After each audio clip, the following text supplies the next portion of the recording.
Good morning, Dave Smith speaking. Hi, could I speak to the organiser of the Preston Park Run? Yes, that's me. Great. I was talking to some friends of mine about the run, and they suggested I contact you to get some more details. Sure. What would you like to know? Well, they said it takes place every Saturday. Is that right? Yes, it does. Okay, great. Do you know where the park is? Oh, yes, I've been there before, but it's quite big and I'm not sure where to go. Well, there's a circular track that goes right around the park. The run starts at the cafe, goes past the tennis courts, then twice around the lake and finishes back where it started. Okay, and what time is the run? Well, the actual run begins at 9 a.m, but the runners start arriving at about 8:45. Okay, so I need to get up early Saturday morning then. And how long is the run? Well, it used to be 3 kilometres, but most people wanted to do a bit more than that, so we lengthened it to 5 kilometres. We now go round the lake twice, and that adds an extra 2 kilometres. Right. Not sure I've ever run that far, so I'd better start doing a bit of training. That's a good idea. But it's not a race, it's really just for fun. And the best thing would be to take it easy the first few times you do it, and then see if you can gradually improve your time. Is the run timed then? How do I know how well I've done? When you cross the finish line, you'll be given a barcode, and you take this to one of the run volunteers who will scan it. Then you can get your time online when you go home. Oh, I see. You collect all the results. Exactly. I see. That's great. So, how do I register? Well, there are several ways. I could take your details over the phone, but it's much easier if you do it using the website. Okay, good. I think that's probably all I need to know for now. Oh yes, does it cost anything to register, or do you collect money each week? Well, it doesn't cost anything to register, but we do charge for the run. In fact, we have just increased the charge to £1.50. It used to be £1, but because we were making a bit of a loss, we have had to increase it by 50p. Okay, thanks. I think I have enough information on taking part in the run. You mentioned volunteers. I have a friend who is interested in helping out. Can you give me some details so I can pass them on to her? Sure. Well, you need to ask your friend to contact Pete Morn. He manages all the volunteers. Okay. I didn't quite catch his surname. Was it Morn? M-O-R-N? No, just a bit more complicated. It's M-A-U-G-H-A-N.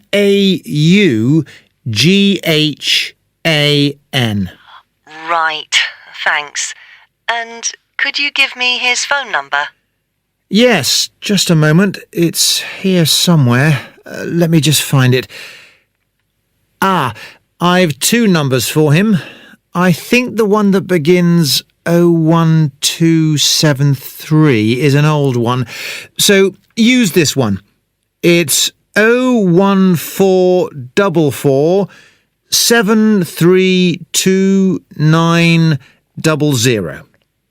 Okay, got that. Can you tell me anything about the volunteering? Like what kind of activities it involves? Sure. Well, we need volunteers for basic stuff like setting up the course. We have to do that before all the runners arrive. Okay, so that's a really early start. Yes, that's right. But if your friend would prefer to arrive a bit later, she can also help with guiding the runners so they don't go the wrong way. I see. I believe you do a report on some of the races. Yes, that's right. In fact, we do a weekly report on each race, and we always try to illustrate it. Okay. Well, my friend really likes taking photographs. She's just bought a new camera. Actually, that would be great. I don't know whether Pete has anyone to take photographs this week. Oh, I'll let her know. OK, good. Could you ask your friend to phone Pete and let him know? Yes, I will. OK, thanks. Goodbye. Goodbye. Good morning. Dave speaking. Oh, hi. I'm phoning about a short story competition. I saw an advert in a magazine and I was just calling to get some details. Yes, certainly. I'm the competition organiser, so I should be able to help. What kind of details are you looking for? Well, does it cost anything to enter? Yes, there's an entry fee of £5. OK, that should be fine. It's a short story competition, so how many words is that? Well, we want to give people a reasonable amount of freedom, but the guidelines are around 3,000 words. Oh, that sounds quite a lot. Well, it's not as much as it used to be. We did have a limit of 5,000 words, but some people thought that was too many. So this year we've reduced it. Right. And does the story need to be about anything in particular?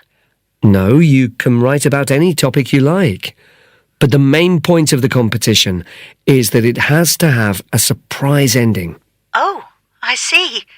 That sounds interesting. I don't think I've ever written a story like that before. Yes, it's something we've introduced for this year's competition. Right. I'm 18. Is there any age limit? Yes, you need to be 16 or over. So if you're 18, that's fine. Great. So you have the competition once a year, is that right? Yes, we start advertising in January, and the competition takes up a lot of the year. We give people a few months to write their story, and then it takes quite a long time to judge all the entries and to announce the winners. I see. So when is the closing date for the competition? It's already April. I hope I'm not too late. No, you've still got plenty of time. You need to submit your entry by the 1st of August. After then, it will be too late. Although you can always enter next year's competition. OK, good. So how do I enter? Well, we have a website, and the best way to enter is to complete the entry form online. We also have more details of the competition on the site. Shall I give you the web address? Yes, please. OK, it's www.comp4ss.com. And that's the number 4, not the word 4. OK, thanks. I've got that. So I can complete the entry form online, but how do I send the story? Do I print it out and send it to you? Well, you may want to print the story out so you can review it, but don't post it to us. When you've finished your story, you will need to email it to us. The email address is on the website I gave you. OK, that's fine. Before you hear the rest of the conversation, you will have some time to look at the questions 7 to 10 and answer questions 7 to 10. Can you tell me a bit about how the competition is judged and what the prizes are? Yes, of course. Well, once we have all the entries, I send them to all the judges. Our competition is quite popular, so we are lucky to be able to use famous authors who are very interested in the competition. That's fantastic. It's great to know that someone famous will be reading my story. Yes, that's right. It takes them quite a while to read through the entries, but eventually they decide on the top 5 stories. I see. And what happens then? Well, they will be published online so everyone can read them. They will not be in any order at this point. They will just be the 5 stories that the judges think are the best. And do all the top 5 stories get prizes? No, it's just the top story and the runner-up. So how is the top story decided? Well, once the top 5 stories are available, it will be the public who will vote for their favourite story. Right, I see. So I need to get all my friends to vote for me then? Yes, that's a good idea. And what is the prize? Well, the runner-up gets a prize of £300, but the winner gets a trip to Spain to attend a workshop for writers. Wow, that's brilliant! I'd better get writing straight away. Yes. Good luck. Thanks. Hi, can I help you? Hello. Yes, is your club taking on new members at the moment? Oh, yes. We're always interested in taking on new members. Just give me a moment and I'll get an application form. Right, here we are. So, let's start with your name. It's Harry. OK. And your surname? It's Simons. Is that like Simon with an S? No, it's Symonds.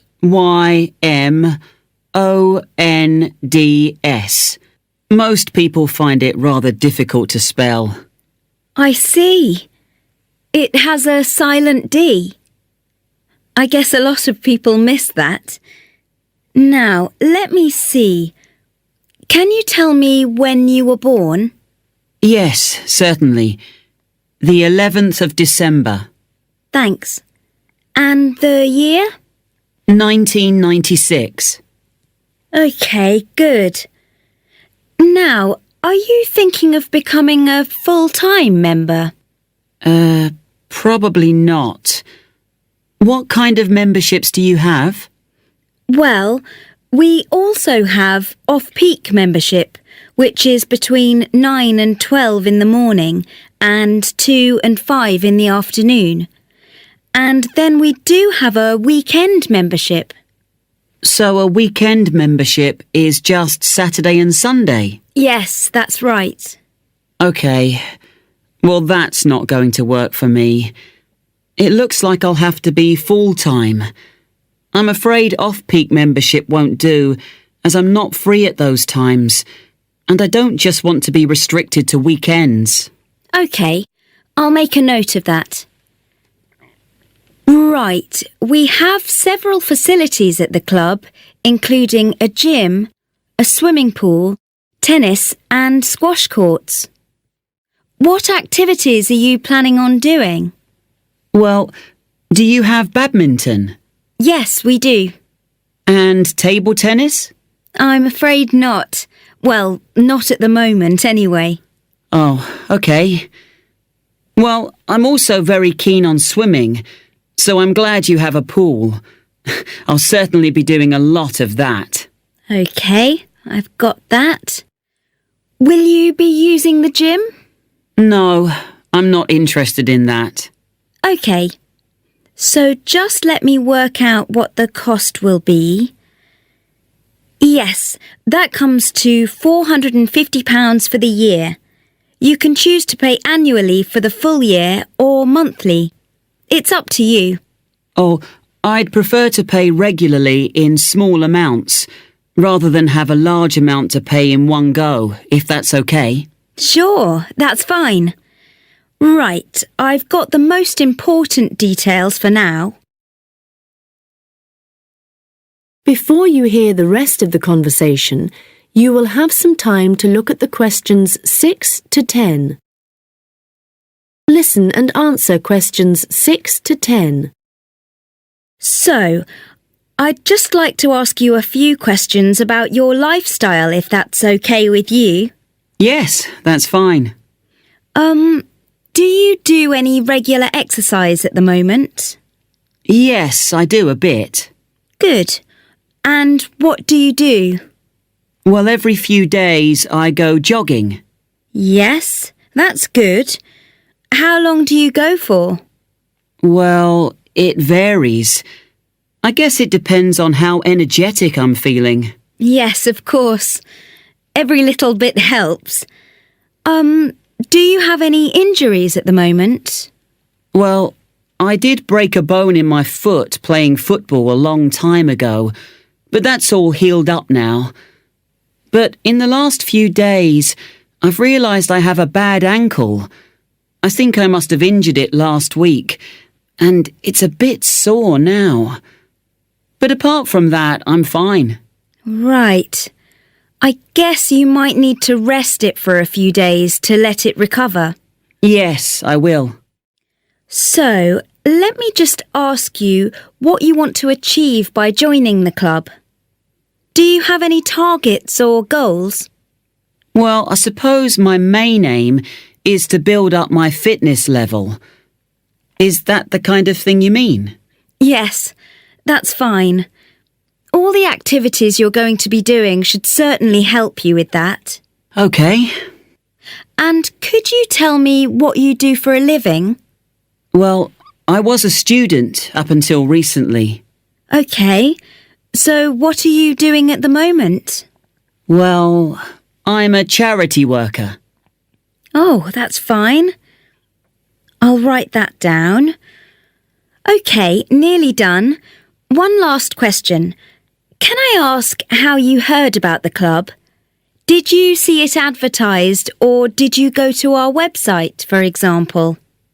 Well, I've been looking for a health club for a while, and I asked my friends for suggestions, but they weren't much help. And then I was listening to the radio, and your club was mentioned. So I thought, I'll go along and see what it's like. Great. Well, we look forward to having you as a member. That is the end of section 1. You now have half a minute to check your answers. Hello, Eastwood Community Centre. Oh, hello. My name's Andrew Dyson. I'm calling about the evening classes you offer. OK, Mr Dyson. Are there any classes in particular that you're interested in? Yes, you've got a class called Painting with Watercolours, I believe. That's right. It's a popular class, so this term it'll be moving to the hall, so they've got more room. Right. I know it's on Tuesdays, but what time exactly? It was 6:30 last term, but let me just have a look at the details. OK, it'll be 7:30 this time. Probably it suits more people. Well, it's my wife who's really interested, and that'll be good for her because she's home from work by 7:15. That'll give her just enough time to get there. What does she need to bring? OK, well, paints are provided by the tutor, I know that. The information says she'll need just a jar for water and some pencils for drawing. There are also lots of aprons here, so she needn't worry what she's wearing. And the cost for 4 classes is $45, including paints, as I said. OK. Now, we're both quite keen on the Maori language class. There are spaces on the next course, so you could join that. Oh, good. Which room will that be in? When you come in through the entrance of the community centre building, you'll need to go straight up the stairs in front of you, all the way to the top, and it's the small room you'll find there. I see. All right, and let me just check when it's starting. I heard from someone that the July course has been delayed until August. I'm afraid so, and we're halfway through the June course at the moment, so there's not much point you taking that. I guess we'll have to wait then. Well, when you do come, the tutor recommends bringing a small recorder with you, just so you can listen again later. And the cost for 5 classes is currently $40. OK, useful information to know. There's one more class I'm interested in. That's the digital photography class. Oh, I've taken that class myself. The tutor's very good. That'll be in room 9, and it's starting in 2 weeks' time, in the evening, every Wednesday at 6 o'clock. Obviously I need to bring the camera with me. I suppose it'd be useful to have the instructions that go with the camera too? I'd say so. Some people bring along a lot of accessories like extra lenses, but there's really no need for this class. It's mainly focusing on composition, really, and getting the most out of the basic camera. That's exactly what I need. And how much does it cost? Let's see. For 4 classes, it's $35. But if you take 8, it works out as $55. So you're making a bit of a saving. $15, that is. I see. OK, now just another question for the watercolours class. I've just remembered that my wife asked me to find out about the level. Who's it for? OK, well, you don't have to be very skilled or anything like that. It's designed for beginners, actually. People who might see art as a hobby rather than as a professional opportunity. That sounds like my wife. And, who do I talk to if I want to find out some more about the Maori language classes? Probably best to talk to the tutor directly. He'll be in the office in about half an hour. His name's Jason Kuai. That's Kahhui. Good. I'll give him a call. Oh, if you do decide to come to the photography class, don't forget to look at your camera battery and make sure it's charged.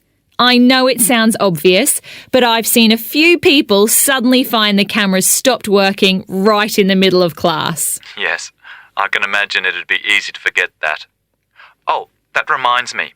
In the final week of the photography course, is it right that there's a visit to a show in the local area? I work in the city, you see, so I might have to come home early for that one. Yes, they'll decide the date once the class has started. Is there anything else I can... Hello, City Transport Lost Property. How can I help you? Oh, hello. Yes, I'm calling about a suitcase I lost yesterday. I don't suppose I'll get it back, but I thought I'd try. Well, some people do hand lost items in, so you might be lucky. Let's put the details into the computer. OK. Right, so let's start with a description of the suitcase. OK, well, it's small, and it's the type you can pull along on wheels. How about the colour? Yes, it's black, but not exactly plain black. It has some narrow stripes down it, sort of grey. Actually, no, they're white, now I think about it. OK, I'll just add that information.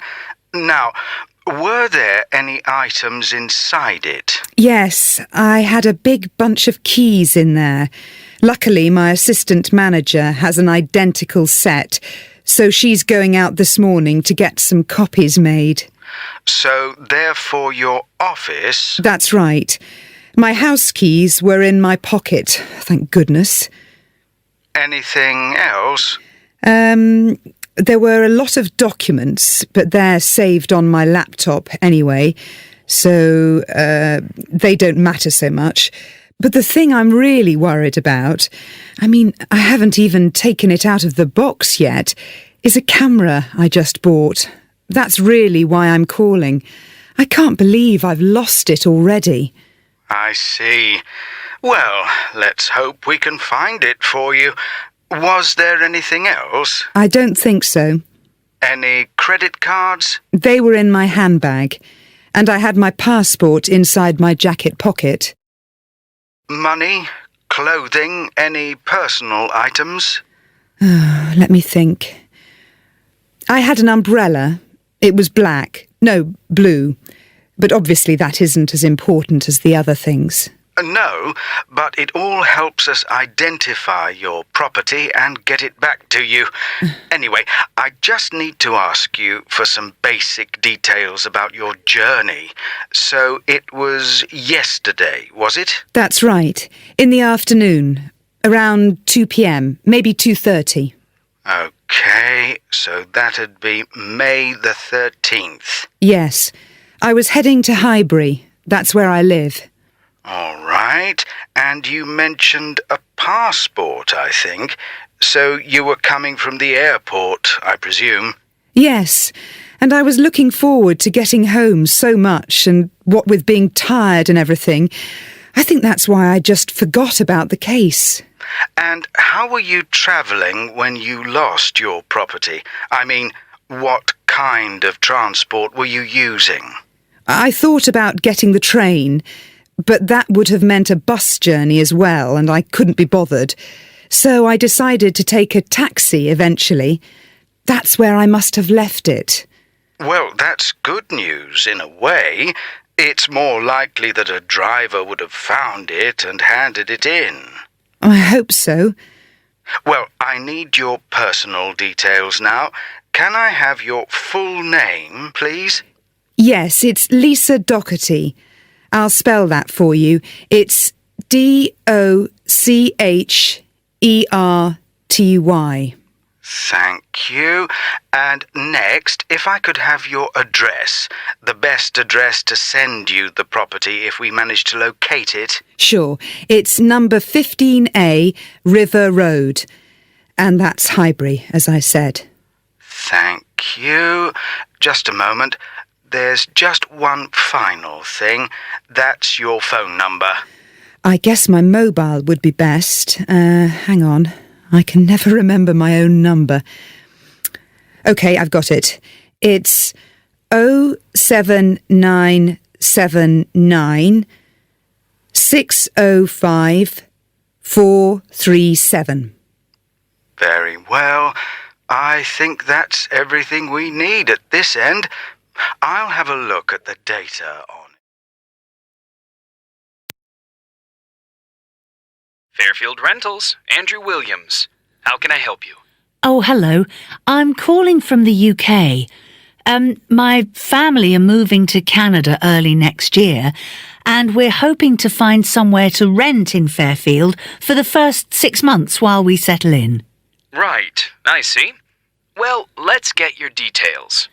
Yes, my name's Jane Ryder. Okay, Jane. And can I have a phone number? The best number to get you on. Well, that'd probably be our home number. So, 0044 for the UK, and then it's 208 613 2978. All right. And an email address, please, so we can send you out all the information and forms. I think it's best if I give you my husband's email. He's sitting in front of a computer all day, so he can print stuff off and get it back to you sooner than I could. It's richard@visiontech.co.uk. I'll just spell the company name for you. That's VISIONTECH.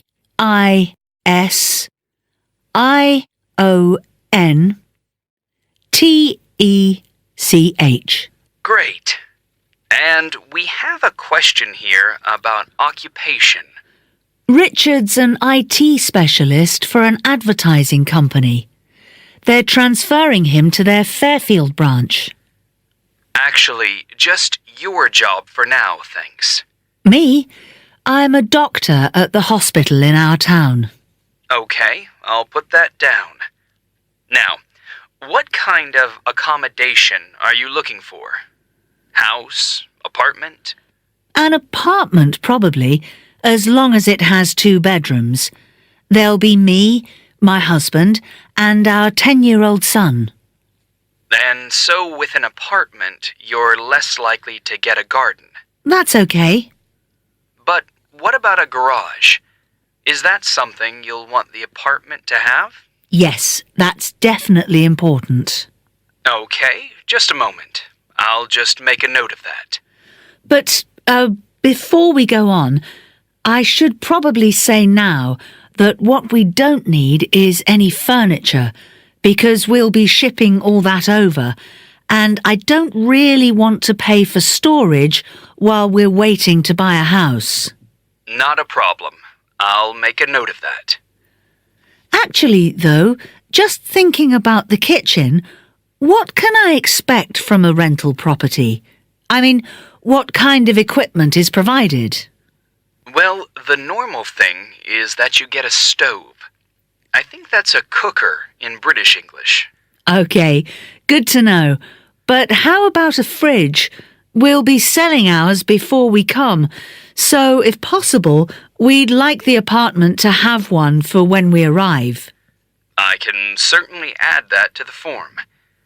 If there's any other whiteware that you need, like a dishwasher, for example, there are plenty of stores here that'll arrange delivery on the same day as purchase. Thanks. Hopefully we won't need to buy too many things. Now, how about location? Have you done any research into the Fairfield area? Not that much so far. Well, you mentioned you have a boy. I imagine you'd like to be fairly close to a school. Good idea. That would help. What's public transport like in Fairfield? Is it easy to get around? The bus service is pretty comprehensive. There are plenty of local routes, services into the city and out of town. OK, and for a two-bedroom apartment, what sort of rent should we expect to pay? Well, looking at the properties we have at the moment, prices start from around $730 per month and, depending on the area, can go up to $1,200. That's too much. Something halfway would be better. So, would your limit be, say, $950? I'd say so, yes. Can I ask if you smoke or if you have any pets? No to both questions. But I do have one more request, please. Yes? Well, I've also been offered a job at Victoria General Hospital, and I suspect I'll be working nights occasionally. So what I really need from any apartment is for it to be quiet, so I can catch up on sleep if necessary during the day. Congratulations on the job offer. I'll add your request to the form. Well, what I'll do is compile a list of suitable properties for you and send them via email. Can I just ask, how did you hear about us? Obviously not from our commercials if you're living in the UK. Actually, it was a friend of ours. He spent a few months in Fairfield a couple of years ago, and he pointed us in the direction of your website. Well, it's good to be recommended. So, what I'll do is... Hi, Nick, it's Julie. Have you managed to find any information about accommodation in Darwin? Hi, I was just going to call you. I found some on the internet. There are quite a few hostels for backpackers there. The first possibility I found was a hostel called Top End Backpackers. Okay. It's pretty cheap. You can get a bed in a dormitory for $19 per person. Private rooms cost a bit more, but we'll be okay in dormitories, won't we? Sure. So, that hostel has parking, though that doesn't really matter to us, as we'll be using public transport. Yeah. Are there any reviews on the website from people who have been there? Well, yes. They aren't all that good, though. Some people said they didn't like the staff. They had an unfriendly attitude. That's quite unusual in a hostel. Usually all the staff are really welcoming. That's what I thought. People said they liked the pool and the fact that the rooms had air conditioning. But the problem with that was that it was very noisy, so they were kept awake. But it was too hot if they turned it off, so they had to put up with it. Someone told me there's another hostel called Gumtree something. Gumtree Lodge. It costs a bit more. $45 a person. What? Oh, no. That's for private rooms. It's $23.50 for the dorms. That's more like it. It looks to be in quite a good location. A bit out of town and quiet, but with good transport and quite near a beach. Has it got a pool? Yes, and its own gardens. The reviews for that one are mostly okay, except for one person who said they couldn't sleep because there were insects flying around in the dormitories. Not for me then. And I'd rather be somewhere central, really. Right. There's a place called Kangaroo Lodge. They've got dorms at $22. And it's downtown, near all the restaurants and clubs and everything. So that should suit you. And it doesn't close at night. So there's always someone on reception? That sounds good. The only criticism I saw was that the rooms were a bit messy and untidy because people just left their clothes and stuff all over the beds and the floor. Don't hostels usually have lockers in the bedrooms where you can leave your stuff? Yeah, they do usually, but apparently they don't here. Still, hostels are never particularly tidy places, so that doesn't bother me. And the same person said that the standard of cleanliness was pretty good, and especially the bathrooms. They were excellent as far as that went. Right. Yeah, I reckon Kangaroo Lodge sounds the best. Me too. Quite a lot of people reviewing it said it was really fun there. Like every night everyone staying there got together and ended up having a party. So it sounds like it's got a really good atmosphere. Okay, let's go for that one. Did you get the address of Kangaroo Lodge? Yes, it's on Shadforth Lane. Can you spell that? Shadforth.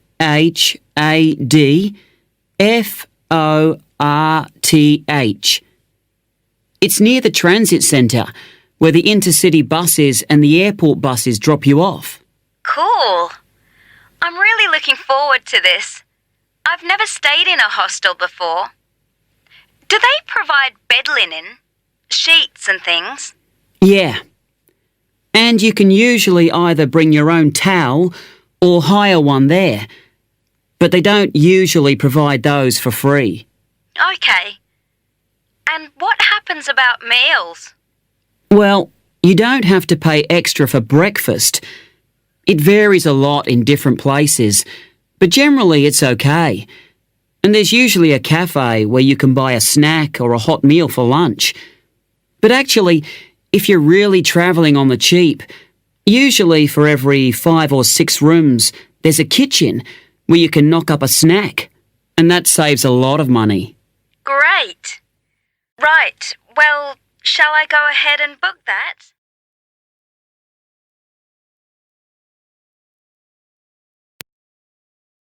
Hello? Hillary Lodge Retirement Home. Kathy speaking. Hello, my name's John Shepherd. Could I ask if you're the manager of the home? That's right. Oh, good. Hello, Kathy.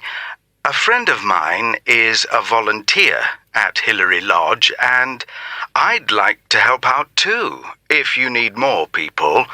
I work part-time, so I have quite a lot of free time. We're always glad of more help, John. Shall I tell you about some of the activities that volunteers get involved in? Please. Well, on Monday evenings, we organise computer training. We've got 6 laptops and 5 or 6 residents come to the sessions regularly. They're all now fine at writing and sending emails, but our trainer has just moved away and we need 2 or 3 volunteers who can help the residents create documents. Just simple things, really. I'd certainly be interested in doing that. Great! Then on Tuesday afternoons, we have an informal singing class, which most of the residents attend. We've got a keyboard and someone who plays, but if you'd like to join in the singing, you'd be very welcome. I work on Tuesdays at the moment, though that might change. I'll have to give it a miss for now, I'm afraid. OK. Then on Thursday mornings, we generally have a session in our garden. Several of our residents enjoy learning about flowers, where they grow best, how to look after them and so on. Is that something you're keen on? I'm no expert, but I enjoy gardening, so yes, I'd like to get involved. Do you have your own tools at the home? We've got a few, but not very many. I could bring some in with me when I come. Thank you very much. One very important thing for volunteers is that we hold a monthly meeting where they all get together with the staff. It's a chance to make sure we're working well together and that everyone knows how the residents are and what's going on in the home. Uh-huh. Now, obviously, we'd need to get to know you before you become one of our volunteers. Of course. Could you come in for an informal interview later this week, maybe? I'm busy the next couple of days, but would Saturday be possible? Certainly. Just drop in any time during the day. I won't be working then, so you'll see my assistant, Mairead. Sorry, how do you spell that? It's M-A-I-R-E-A-D.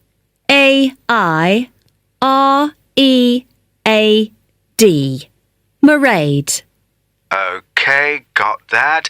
It's not a name I'm familiar with. Oh, it's an Irish name. She comes from Dublin. Right. And the road that Hilary Lodge is in is called Bridge Road, isn't it? That's right.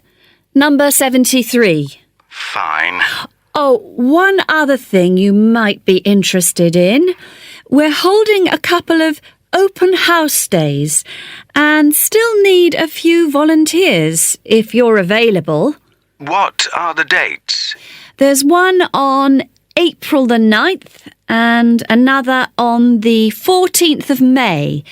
They're both Saturdays and all-day events. I can certainly manage May the 14th. I've got another commitment on April the 9th, though. That would be a great help. We're having several guest entertainers, singers, a brass band and so on, and we're expecting a lot of visitors.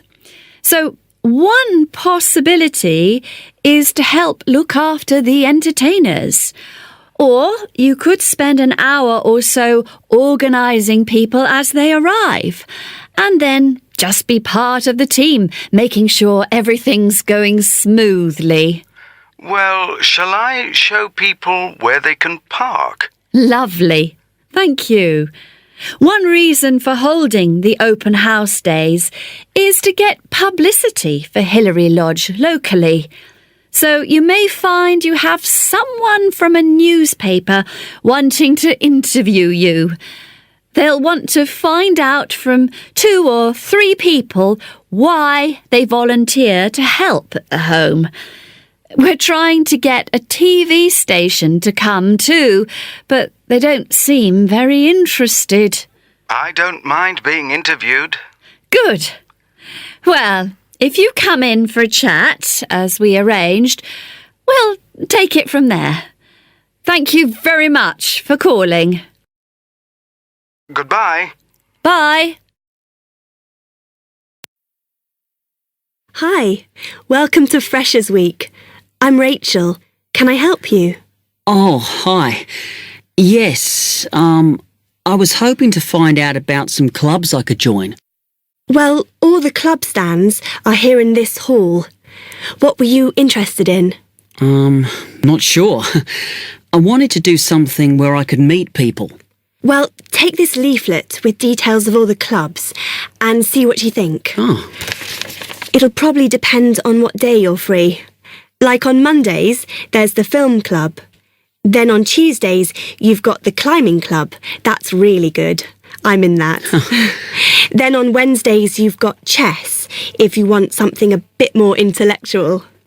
But you should look through carefully because all the clubs run extra activities as well as their normal meetings. Oh, yes, I see. So it looks like the film club has discussions after the films. I'd quite like to go to those. Then climbing. Goodness. It says here that the university has its own climbing wall. That's impressive. And they go on weekend trips. Cool. And it says the chess club normally just does games with whoever turns up, but it also runs competitions sometimes. But I bet you've got to be pretty good to do that. Yes, I think so. And how many people are in the clubs? Are they all really full? Well, obviously they're all different. So, for example, the film club has just increased its membership from 85 to 125. But I think they're hoping to extend it to 150. The climbing club's quite small, 40 people. And the chess club is fairly healthy at 55. Right. Okay. So who do I see if I want to join these clubs? Well, if you go round the stands and speak to the people there, for the film club, that's the events organiser. For climbing, you'll need the club secretary, and the chess club is organised by one of the maths tutors. OK? Yep. I think I'll start with the climbing club. It sounds good. Oh, well, as I said, I'm in that, so I might be able to help you a bit. OK. It says in the leaflet that they get together twice a month. Is that right? Yes. Oh, you must join. It's really good fun.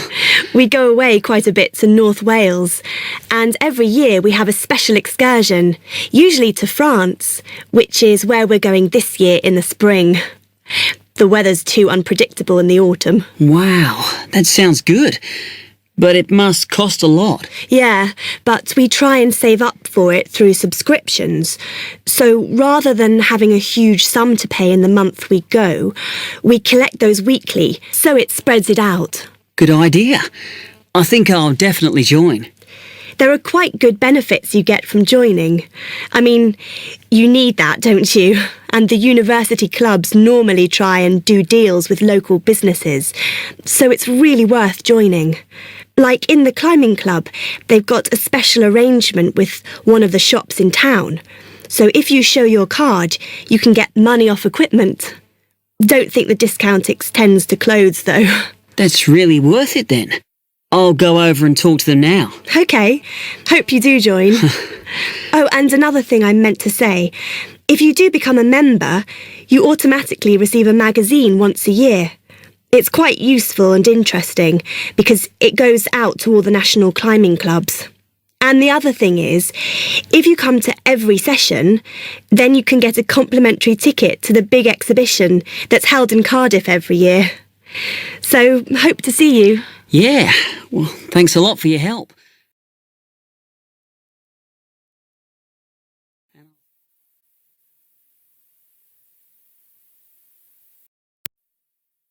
Hi, can I help you? Yeah, I hope so. This is the first time I've been down to the union. I'm a new international student, and I just wondered what to do. Oh, right. Well, normally we ask international students to fill out this form, and we put your details on the wall by reception. Then other students can contact you. It's a way for everybody to get to know each other. It can be a bit lonely otherwise. Oh, I see. What's your name? I'm Anna, by the way. It's Stefan Unger. OK, well, just write that there, next to name, and then fill in the rest. All right. What does it mean, degree program? Oh, just if you are an undergraduate or a postgraduate. Or maybe you're just here for a short course? I'm a postgraduate. Do I need to say what in? Not really. It's too much detail. But you should put your department, so people who have the same interests or problems as you can get in touch. So I'm studying marine construction, so for department, do I put down the science faculty then? Just your actual department. That must be engineering, no? Oh, I see, yes. Then if you list what you like doing in your free time, not that we ever get any when we're studying, and maybe you can meet up with someone socially, or to join a club or something. Well, I like lots of things. Shall I just list them? My advice is to just put one or two, like football and films or whatever. Otherwise, you'll get so many invitations, you won't get any time to work. Okay, I think I'll just list computer games, as that's my big interest. Oh. I haven't played football for ages. I may start to play once I get settled. Now, let's see. Next thing is languages. Yes, we find many of the international students get a bit tired of speaking English all the time. Sometimes they like to speak to someone in their own language. It's up to you. That is a good idea. I presume I don't need to put English down. Oh no, I put Italian and French. I can only speak German, my mother tongue. Okay, well that's fine. Just put that. What does accommodation mean? Is that my address? We're trying to find similarities between people, and some people live in hall, some are in flats, some are in bedsits. So it helps if you say. I'm in hall, though I'd like to be in a flat, but that won't happen till the end of the first term. Put where you are now. You can always change it later. Then finally, just put your phone number. I haven't really got one. I haven't sorted out a mobile yet. Well, it's going to be difficult for people to contact you then, isn't it? Why don't you put the Union one and we'll take messages for you? Okay. It's 02950 659 003. Have you got that? Yes. Okay then. Oh, I had a couple more questions about the services you've got here. It says there's a photocopier here. Yes. You need to get a card from the shop, and then it's available to all students in the mornings. The Union uses it after 1 p.m. Okay. I see also the Union organises loads of events. Are they always held here in the Union building? It looks big enough. If you're interested in something, you should check the poster or our website. In fact, we normally use the Round Theatre, opposite the conference centre for most events, because the sound system is better. Right, I'll do that. Also, I wanted to hire a van. Can I do that through you? No. You need to present a case, really. They're not just available for hire to anyone. The president said we have to limit who is allowed to hire them. The person you need to see is the transport secretary. She's on the second floor. Okay, thanks. The other thing is, are all the discounts we get with our Union card listed on the back of the card? I thought there might be more. No, that's it, I'm afraid. Mainly books, clothes and music. Though we are currently negotiating to get one on newspapers, so that should be valid from next term. Okay, thanks a lot for your help.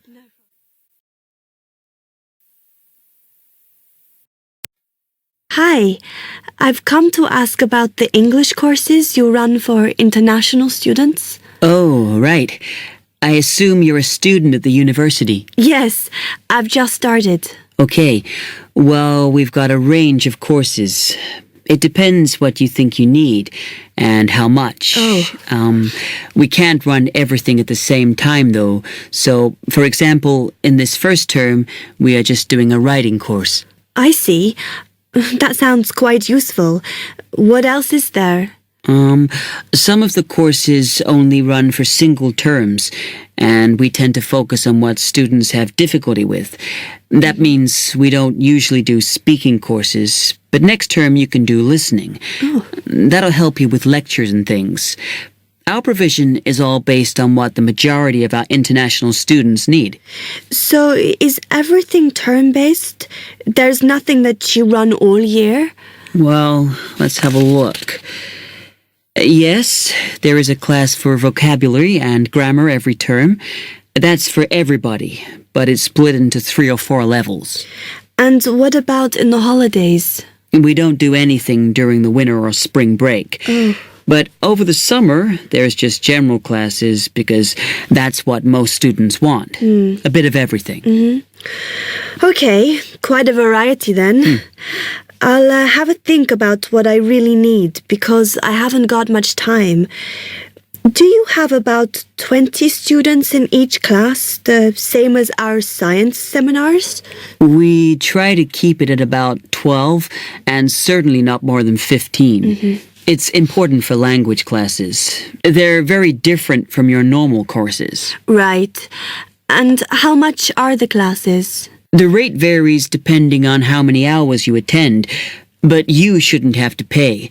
Usually, the department will fund you and even sort out which classes you need. Brilliant. It would be quite useful for me to have a certificate to take back to my country. Do you put us in for exams? Yes, but we don't like them to clash with your main course exams in June, so we run them in May. Oh. That leaves you time for revision.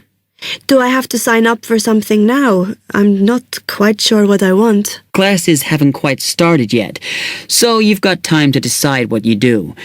All we insist is that you sign up before week 5. That gives you about 3 weeks to decide. Okay.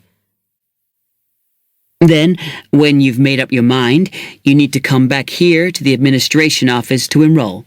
What do I need to bring with me when I enroll? My identity card, I guess. Yes, or your passport. Then you'll be given a registration form, which you'll have to show to the teacher when you have your first class. Okay. And should I ask my tutor about which classes I should do then? Yes. Then you get a note from him and give that to the desk when you register. Can I use the computers here as well? Yes, you'll be given a password when you go to your first class, so remember to bring a disk with you to save your work on, as you won't be allowed to save it on the hard drive. Okay.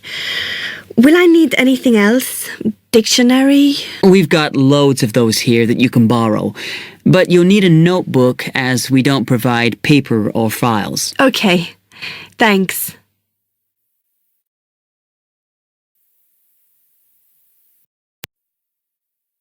Hello, I'm interested in buying a DVD player. Can you help me, as I don't know very much about them? Of course. We sell quite a range.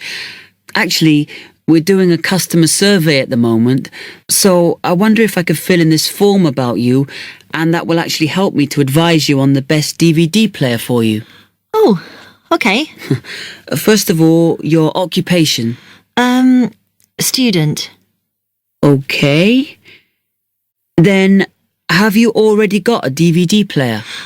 No, I've never had one before. And how much do you think you want to spend on a player? I'm not sure, really, but I have got a budget. My friend said I should allow about £100, but I can't afford over £85, so that's what I'm working on. And do you watch DVDs very often? Depends what you mean by often. I don't know what the norm is. Is it about 2 a week? But I suppose I watch 3 a month. That's enough for me. Yes. What sort of films do you like watching then?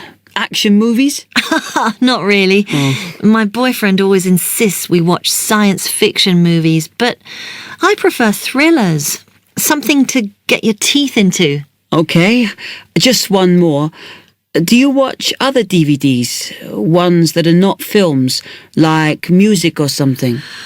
Not much, because I don't want to spend the money on something I can watch on TV, but I occasionally rent out comedy programs, and I fight with my boyfriend over all the sports DVDs he watches. Okay, let me explain a bit to you about the DVD players that are in your price range. First, there's the DB30, which has only got basic features, but it is a bargain at £69. Now, all the DVDs come with an after-sales service that starts when the guarantee runs out. As it's so cheap, the DB30 comes with a limited after-sales service, as it only includes parts. You would have to pay for most of the repair. Seems okay. Then, a slight grade up from that is the XL643. This comes with an additional feature in that it has an extra button allowing you to record. That's quite useful. Oh, yes. That would mean spending less on DVDs to watch. Yes, so you'd make the extra money back on it that it costs. Let me see how much it is. Yes, that one's actually reduced at the moment from £79 to £71.99. Oh. I think it's worth the extra myself. And is that the same level of after-sales service as the other one? Well, you get a bit more for your money because what we're offering is a discount on labour. So you don't pay the full price if you have to call an engineer out. I see. Then the last one is this Tri-X24. It's a very good player, and you can use it to listen to your CDs as well as watch DVDs. It looks nice, but I bet it's expensive. No, it's not top of the range. Let's see. Yes, it's £94. But what you have to remember is that includes insurance, so you don't have to pay extra for that. And it comes with a guarantee that's valid for 3 years, as opposed to the usual one. What do you think? Maybe.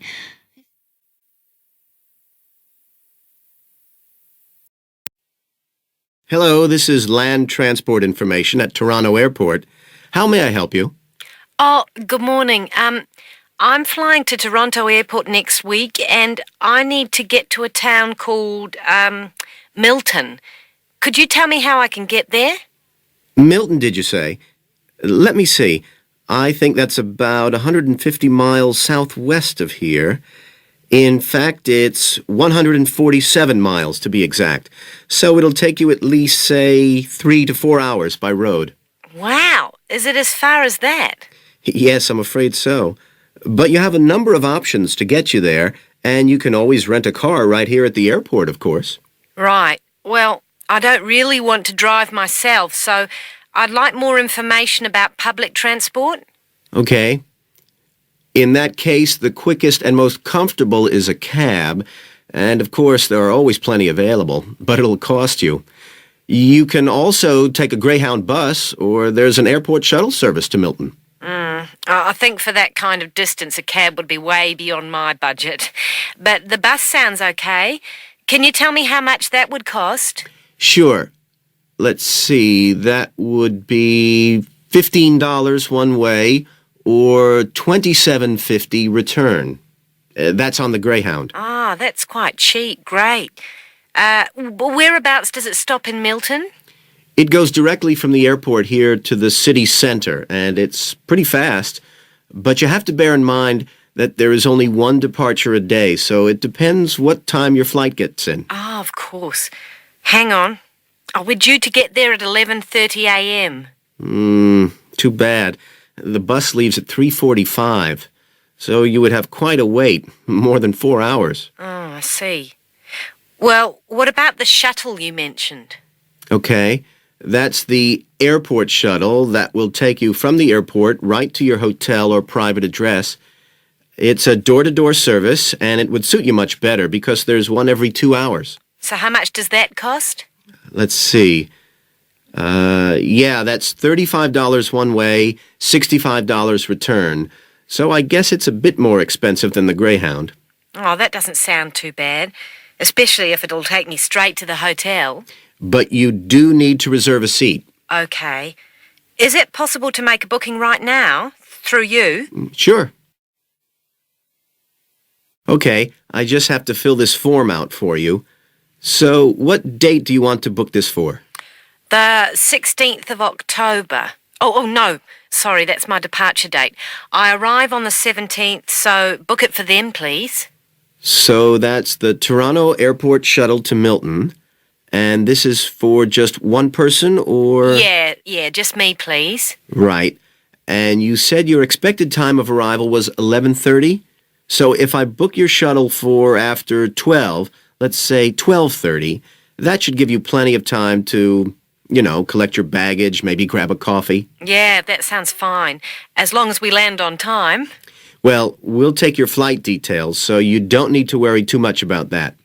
Now, what about the fare? What sort of ticket do you want? One way or... Yeah, that'll be fine. Provided I can book the return trip once I'm there. No problem. Just allow a couple of days in advance to make sure you get a seat. And what is your name, please? Janet Thompson. Is that Thompson spelled with a P? No, it's Thomson. Okay. And you'll be coming from the UK? What flight will you be travelling on? It's Air Canada flight number AC936 from London Heathrow. Right. Now, do you know where you'll be staying? We need to give the driver an address. Yes, it's called the Vacation Motel, and I think it's near the town centre. Anyway, the address is 24 Kitchener Street. That's Kitchener Street. That's fine. Right, so that's $35 to pay, please. Have you got your credit card number there?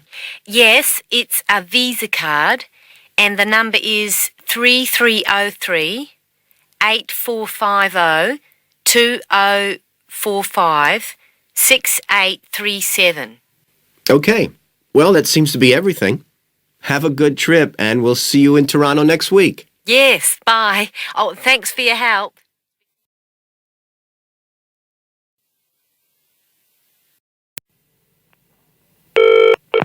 Hello? Motor Insurance Department? Oh, hello. I'd like to ask about insurance for my car. Yes, of course. I'll just take a few details. What's your name? Patrick Jones. And your address? It's 27 Bank Road. 27 Bank Road. Is that in Greendale? Yes. And what's your daytime phone number? My work number is 730453. And could I ask what your occupation is? Dentist. Okay. Now, a few details about your car. What size is the engine? It's 1200 cc's. Thank you. And the make and model? It's a Houghton Sable. Could you spell the model name, please? Yes. Sable. Oh, yes. Thanks. And when was it made? 1997. Lovely. Right. I presume you've had a previous insurer? Yes. Right. We need to know the name of the company. Yes, it was Northern Star. Thank you. And have you made any insurance claims in the last 5 years? Yes, one in 1999. And what was the problem? It was stolen, but... That's fine, Mr. Jones. That's all we need to know at the moment. And will there be any other named drivers? Just the one. And his name? Simon Painter. Could you spell the surname, please? Paynter. Okay, thank you. And what relationship is he to you? He's my brother-in-law. And what will you or Mr. Painter be using the car for? Well, mainly for social use. Social use. Will you be using it to travel to work? Yes, sometimes. Travel to work. Anything else? No, that's it. And finally, when would you like to start the insurance? I'll need it from the 31st of January. Right. Mr. Jones, I'm getting a couple of quotes coming up on the computer now, and the best bet looks like being with a company called Red Flag. Yeah? And that comes out at $450 per year. Oh, well, that seems okay. It's quite a bit lower than I've been paying up to now. Great. So, Would you like me to go ahead with that? Sure, why not? How would you like to pay?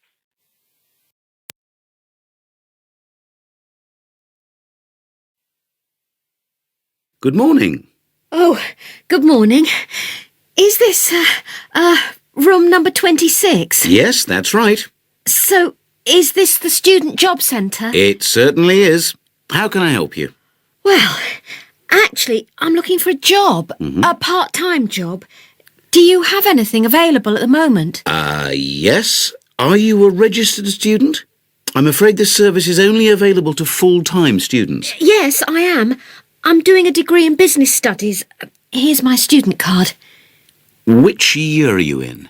Well, I've been at uni for 4 years, but I'm in the 3rd year because I took last year off. Right. Well, let's just have a look at what positions are available at the moment. There's a job working at the reception desk at the sports centre for 3 evenings a week. That's Wednesdays, Thursdays and Fridays. That sounds like fun, but unfortunately I have evening lectures, so that's not possible, I'm afraid. Is there anything during the day? OK, that's no good then. What about cleaning? There's a position for a cleaner at the childcare centre. Right. But you'd need to be there at 6 a.m. Does that appeal? 6 o'clock in the morning? Ooh, that's far too early for me, I'm afraid. I'd never make it that early in the morning.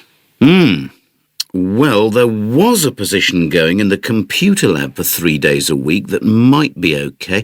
Here it is. No, it's in the library, not the lab. Clerical assistant required. I think it mostly involves putting the books back on the shelves. Oh, no, hang on. It's for Wednesday and Friday evenings again. No, I can't manage that because of the lectures. OK, I'm getting the idea. Look, I'll just get a few details from you anyway, and then we can check through the list and see what comes up. We'll fill in the personal details on this application form first, if that's OK. Yeah, that's fine. Now, what's your name again? Anita Newman. That's Newman. And your address, Anita? I'm in one of the halls of residence for postgraduate students. You know, International House. OK, that's easy. What's your room number there? Room B569. No, sorry, B659. I always get that wrong. I haven't been living there very long. Do you have any other skills? Typing, languages, that sort of thing? Well, I speak some Japanese. Right, I'll make a note of that. Now, let's see what else is available. What do you think of administrative work? There's a position for an office assistant at the English Language Centre. That sounds interesting. It's for 3 days a week, Monday, Friday and Saturday mornings. Interested? I was hoping to have Saturdays free, but I need the work, so... Can you tell me what the job involves? Yep, sure.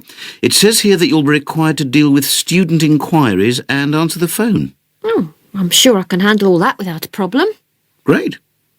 Well, would you like me to arrange an interview for you? Say Friday morning around 10? Could we make it a bit later? Unfortunately, I've got something to do at 10. Would that be okay? Not a problem. How about 11:30? Hope it works out for you, Anita. Me too. And thanks for all your help. For you. My friend is in homestay, and she really enjoys it.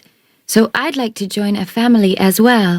OK, so let me get some details. What's your name? My name is Keiko Yuchini. Could you spell your family name for me? It's Yuchini. That's Yuchini.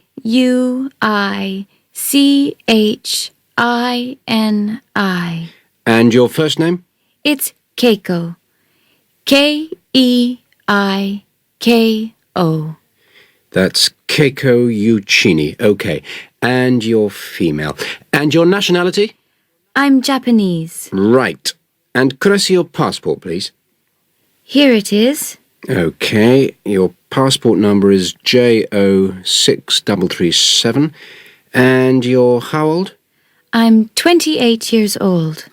Now, you live at one of the colleges. Which one? Willow College. Room 21C. Right. 21C Willow College. And how long are you planning on staying with Homestay? About 4 months. Longer if I like it. And what course are you enrolled in? Well, I've enrolled for 20 weeks in the Advanced English Studies because I need help with my writing. And I'm nearly at the end of my first 5-week course. Okay. Do you have any preference for a family with children or without children? I like young children, but I'd like to be with older people. You know, adults, someone around my age. Okay. And what about pets? I am a veterinarian, so that's fine. The more the better. All right. Now, what about you? Are you a vegetarian or do you have any special food requirements? No, I am not a vegetarian, but I don't eat a lot of meat. I really like seafood. And what are your hobbies? I like reading and going to the movies. Do you play any sports? Yes, I joined the handball team, but I didn't like that, so I stopped playing. Now I play tennis on the weekend with my friends. All right. Let's see. Name, age, now the location. Are you familiar with the public transport system? No, I'm not really because I have been living on campus. I've been to the city a few times on the bus, but they are always late. What about the trains? I like catching the train. They are much faster. Now, let me go check on the computer and see who I've got. Listen, leave it with me. I'll check my records and I'll give you details this afternoon. Thank you for helping me. It's a pleasure. Bye. Bye. To have a look at a newspaper and I came across something really interesting. What? A book? No, a brochure from a summer festival, mainly Spanish music. Look, I've got it here. Spanish music? I really love the guitar. Let's have a look. So what's this group, Guittarini? They're really good. They had a video with all the highlights of the festival at a stand in the lobby to the library, so I heard them. They play fantastic instruments, drums and flutes and old kinds of guitars. I've never heard anything like it before. Sounds great. Okay, shall we go then? Spoil ourselves? Yes, let's. The only problem is there aren't any cheap seats. It's all one price. Well, in that case, we could sit right at the front. We'd have a really good view. Yeah, though I think that if you sit at the back, you can actually hear the whole thing better. Yes. Anyway, we can decide when we get there. So will you fill in the form, or shall I? I'll do it. Name, George O'Neill. Address, 48 North Avenue, Westsea. Do you remember our new postcode? Still can't remember it. Just a minute. I've got it written down here. WS6 2YH. Do you need the phone too? Please. I'm really bad at numbers. 01674 553 242. So let's book 2 tickets for Guittarini. Okay. If you're sure $7.50 each is all right. How do you feel about the singer? I haven't quite decided. But I've noticed something on the booking form that might just persuade me. What's that then? Free refreshments. Really? Yes, look here. Sunday, 17th of June. Singer. Ticket, £6, includes drinks in the garden. Sounds like a bargain to me. Yes. Let's book 2 tickets for that. So, what else? I'm feeling quite keen now. How about the pianist on the 22nd of June? Anna Ventura? I've just remembered that's my evening class night. That's okay. I'll just have to go on my own. But we can go to the Spanish dance and guitar concert together, can't we? Yes, I'm sure Tom and Kieran would enjoy that too. Good heavens, £10.50 a ticket. I can see we're going to have to go without food for the rest of the week. We'll need to book 4. Wish we were students. Look, children, students, and senior citizens get a 50% discount on everything. If only.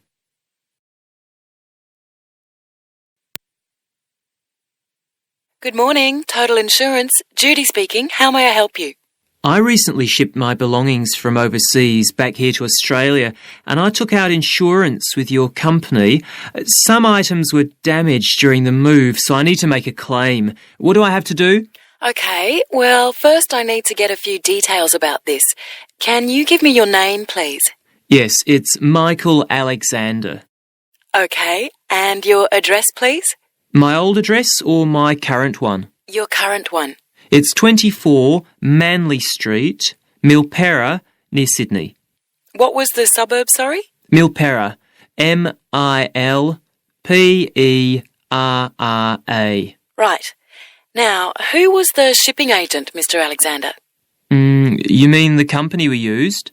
Yes, the company who packed everything up at the point of origin. Oh, it was, First Class Movers. Okay. Where were the goods shipped from? China, but the ship came via Singapore and was there for about a week. Don't worry, all of that information will be in the documentation. Now, the dates.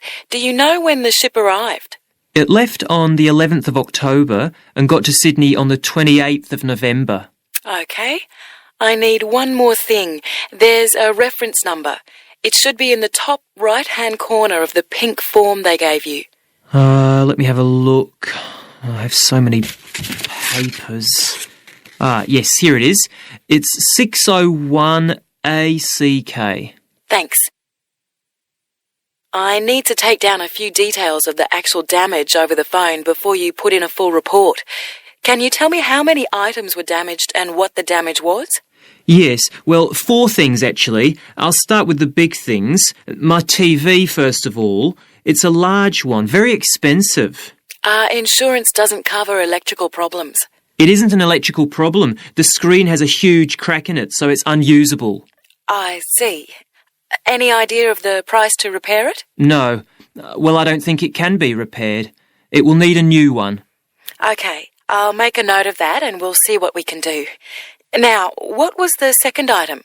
The cabinet from the bathroom was damaged as well. It's a lovely cabinet. We use it to keep our towels in. And what is the extent of the damage? Well, the back and the sides seem okay, but the door has a huge hole in it. It can't be repaired. I'm really not very happy about it. And how much do you think it will cost to replace it? Well, when I bought it last year, I paid $125 for it. But the one I've seen here in Sydney is a bit more expensive. It's $140. Right. And what was the third item? My dining room table. It's a lovely table from Indonesia. It must have been very hot inside the container because one leg has completely split down the middle. The top and the other 3 look okay, thank goodness. Any idea of the price to repair it? Well, I had an estimate done on this actually because it is a very special table to us. They quoted us $200, which is really pricey, so I hope the insurance will cover the total cost. I'm sure that will be fine. What was the last item, Mr. Alexander? Well, we have a lovely set of china plates and dishes, with matching cups, saucers, the lot. They were all in the one box, which must have got dropped because some plates were broken. 6, actually. And can you tell me the replacement value of these? Well, it's hard to say because they were part of a set, but they can be up to $10 each, as it's such a good set. Okay, so that would be around $60 altogether. Yes, that's right. And is that all of the items? Yes. So, what do I have to do now? Good morning. How can I help you? Hello. I'm interested in renting a house somewhere in the town. Right. Could I have your name, please? Yes, it's Stephen Godfrey. And tell me how many bedrooms you're looking for. Well, we'd need 4 because I'm going to share the house with 3 friends. Okay. There are several of that size on our books. They mostly belong to families who are working abroad at the moment. What about the location? It'd be nice to be central. Oh, that might be difficult, as most houses of that size are in the suburbs. Still, there are a few. What's your upper limit for the rent? We'd like something around £500 a month, but we could go up to £600 if we have to. But we can't go beyond that. Mm-hmm. Do you know how long you want to rent the house for? The minimum let is 6 months, as you probably realise. We're at college here for 2 years, and we don't want to have to move during that time if we can avoid it. Right. And how soon do you want to move in? All our lets start on the 1st of the month. Well, as soon as possible, really. So that means September 1st. OK. Let me have a look at what we've got. We have photographs of all the houses on our book, so you can get an idea of what they're like. There's this one in Oakington Avenue at £550 a month, combined living room and dining room with a separate kitchen. It doesn't have a garage, though you can park in the road. We'd prefer to have one if possible. Right. Then have a look at this house in Mead Street. Mm-hmm. It's got a very large living room and kitchen, bathroom, cloakroom. How much is it? That one's £580. It's very well furnished and equipped. It also has plenty of space for parking, and it's available for a minimum of a year. Oh, and there's a big garden. I don't think we could cope with that, to be honest. We'll be too busy to look after it. OK. Then there's this older house in Hamilton Road. Living room, kitchen, diner, and it has a study. £550 a month. That looks rather nice. But whereabouts in Hamilton Road? Towards the western end. Oh, that'll be very noisy. I know the area. Yes, it's pretty lively. But some people like it, though. Well, what about this house in Devon Close? That looks lovely. There's a big demand for houses in that area, so prices tend to be quite high. But this one hasn't been decorated for a few years, which has kept the rent down a bit. It's got a living room, dining room and small kitchen, and it's £595 a month. I think it would suit you from what you've said. It sounds fine. Why is that part of town so popular? Well, there's a big scheme to improve the district, and it'll soon have the best facilities for miles around. What sort of thing? There's a big sports centre under construction, which will be very impressive when it's finished. In fact, the swimming pool's already opened, ahead of schedule, and it's attracting a lot of people. What about cinemas? Are there any in the area? The only one closed down last year, and it's now in the process of being converted into a film museum. The local people are trying to get a new cinema added to the scheme. I think I heard something about a plan to replace the existing concert hall with a larger one. Ah, that's due to start next year. Well, it sounds an interesting area to live in. Could I go and see the house, please? Yes, of course.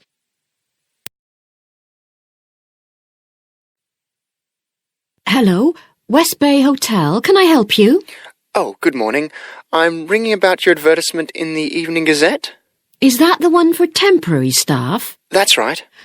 Yes, I'm afraid the person who's dealing with that isn't in today, but I can give you the main details if you like. Yes, please. Could you tell me what kind of staff you're looking for? We're looking for waiters at the moment. There was one post for a cook, but that's already been taken. Oh, right. What are the hours of work? There are 2 different shifts. There is a day shift from 7 to 2 and a late shift from 4 till 11. And can people choose which one they want to do? Not normally, because everyone would choose the day shift, I suppose. You alternate from one week to another. OK, I'm just writing all this down. What about time off? You get 1 day off, and I think you can negotiate which one you want. It's more or less up to you, but it has to be the same one every week. Do you know what the rates of pay are? Yes, I've got them here. You get £5.50 an hour, and that includes a break. Do I have to go home to eat, or...? You don't have to. You can get a meal in the hotel if you want to, and there's no charge for it, so you might as well. Oh, good. Yes, so let's see. I get £231 a week. You'd also get tips. Our guests tend to be quite generous. Is there a uniform? What about clothes? Yes, I forgot to mention that. You need to wear a white shirt, just a plain one, and dark trousers. You know, not green or anything like that. And we don't supply those. That's okay, I've got trousers. I just have to buy a couple of shirts. What about anything else? Do I need a waistcoat or anything? You have to wear a jacket, but the hotel lends you that. I see. One last thing. I don't know what the starting date is. Just a minute. I think it's sometime around the end of June. Yes, the 28th, in time for the summer. That's great. I'm available from the 10th. Oh, good.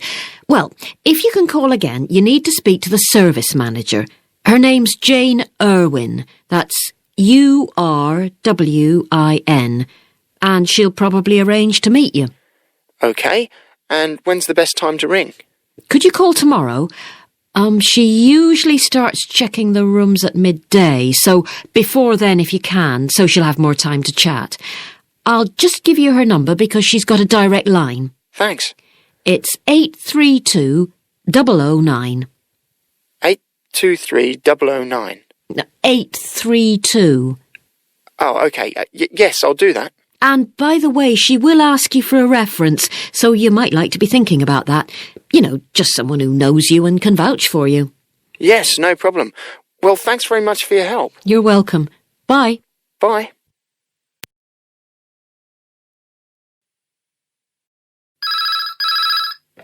Good evening, King's Restaurant. Good evening. I'm ringing about the job I understand you have vacant. Oh, yes. I'd like to find out a few more details, if I may. Yes, of course. Can I take your name? It's Peter Chin. OK, Peter. Well, if you want to ask about the job, and then if we're both still interested, we could arrange for you to come for an interview. Great, thanks. I'm afraid I missed the advert for the job, but heard about it from a friend. That's no problem at all. What would you like to know? Well, what sort of work is it? Washing up? It's answering the phone. Oh, right, fine. And not waiting at table. That'd be good. And how many nights a week would it be? Well, we're really only busy at the weekend. So 2 nights? 3, actually, so it would work out at 12 hours a week. That'd be fine. It wouldn't interfere with my studies. Are you at the university? Yes, first-year physics student. Oh, right. And because I'm not an EU national, would I need a work permit? Yes, you would. Just get your tutor to sign it. That wouldn't be a problem if I were to get the job. Where exactly is the restaurant?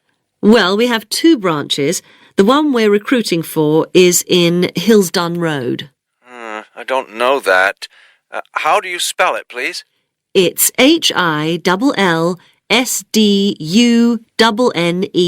Road. Got that. Thanks. Is it near a bus stop?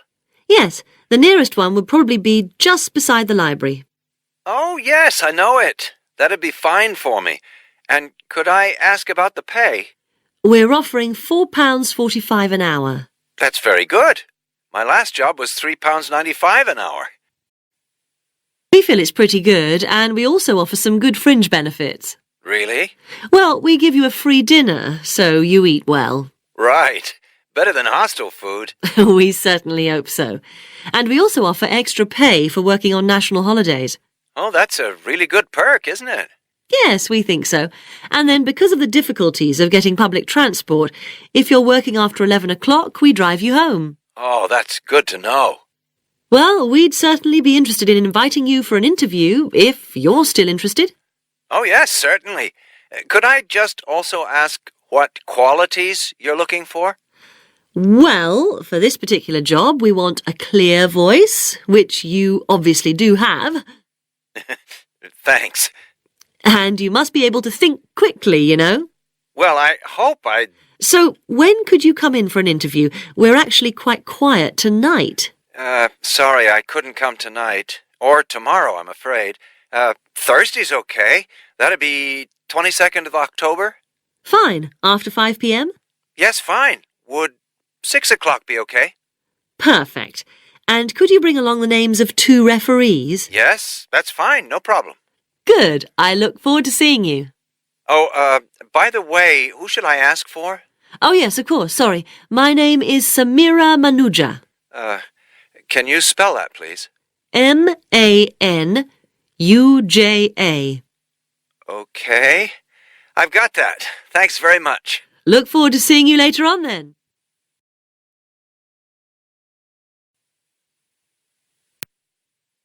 Good morning. Can I help you? Yes, I've just been accepted on a course at the university, and I'd like to try and arrange accommodation in a hall of residence. Yes, certainly. Please sit down. What I'll do is fill in a form with you to find out a little more about your preferences and so forth. Thank you. So, first of all, can I take your name? It's Anu Bhatt. Could you spell your name, please? Yes. ANUBHATT. Thanks. And could I ask your date of birth? The 31st of March, 1972. Thank you. And where are you from? India. Oh, right. And, what will you be studying? I'm doing a course in nursing. Right, thank you. And how long would you want to stay in hall, do you think? Well, it'll take 3 years, but I'd only like to stay in hall for 2. I'd like to think about living outside for the 3rd year. Fine. And what did you have in mind for catering? Do you want to cook for yourself or have all your meals provided? That's full board. Is there something in between? Yes, you can just have evening meal provided, which is half board. That's what I'd prefer. Yes, a lot of students opt for that. Now, with that in mind, do you have any special diet, anything we should know about? Yes, I don't take red meat. No red meat. Now, thinking about the room itself, we have a number of options. You can have a single study bedroom, or you can have a shared one. These are both what we call simple rooms. The other alternative is to opt for a single bedsit, which actually has more space and better facilities. There's about £20 a week difference between them. Well, actually my grant is quite generous, and I think the bedsit sounds the best option. Lovely. I'll put you down for that, and we'll see what availability is like. Now, can I ask some other personal details which we like to have on record? Yes, of course. I wonder if you could let us know what your interests are. This might help us get a closer match for placing you in a particular hall. Well, I love the theatre. Right. And I enjoy sports, particularly badminton. Ah, that's worth knowing. Now, what we finish with on the form is really a list from you of what your priorities are in choosing a hall, and we'll do our best to take these into account.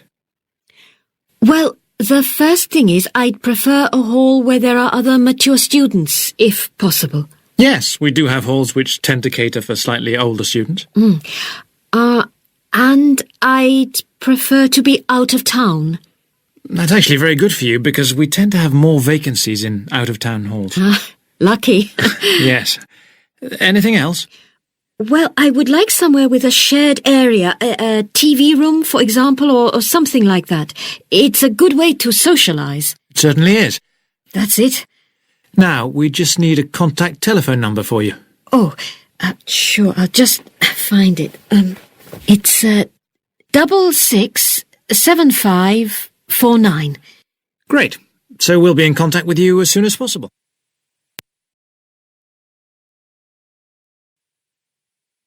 Greek Island Holidays, can I help you? Yes, I hope so. I have a friend who's just come back from Corfu, and she's recommended some apartments in Arilus. She thought they might be on your list.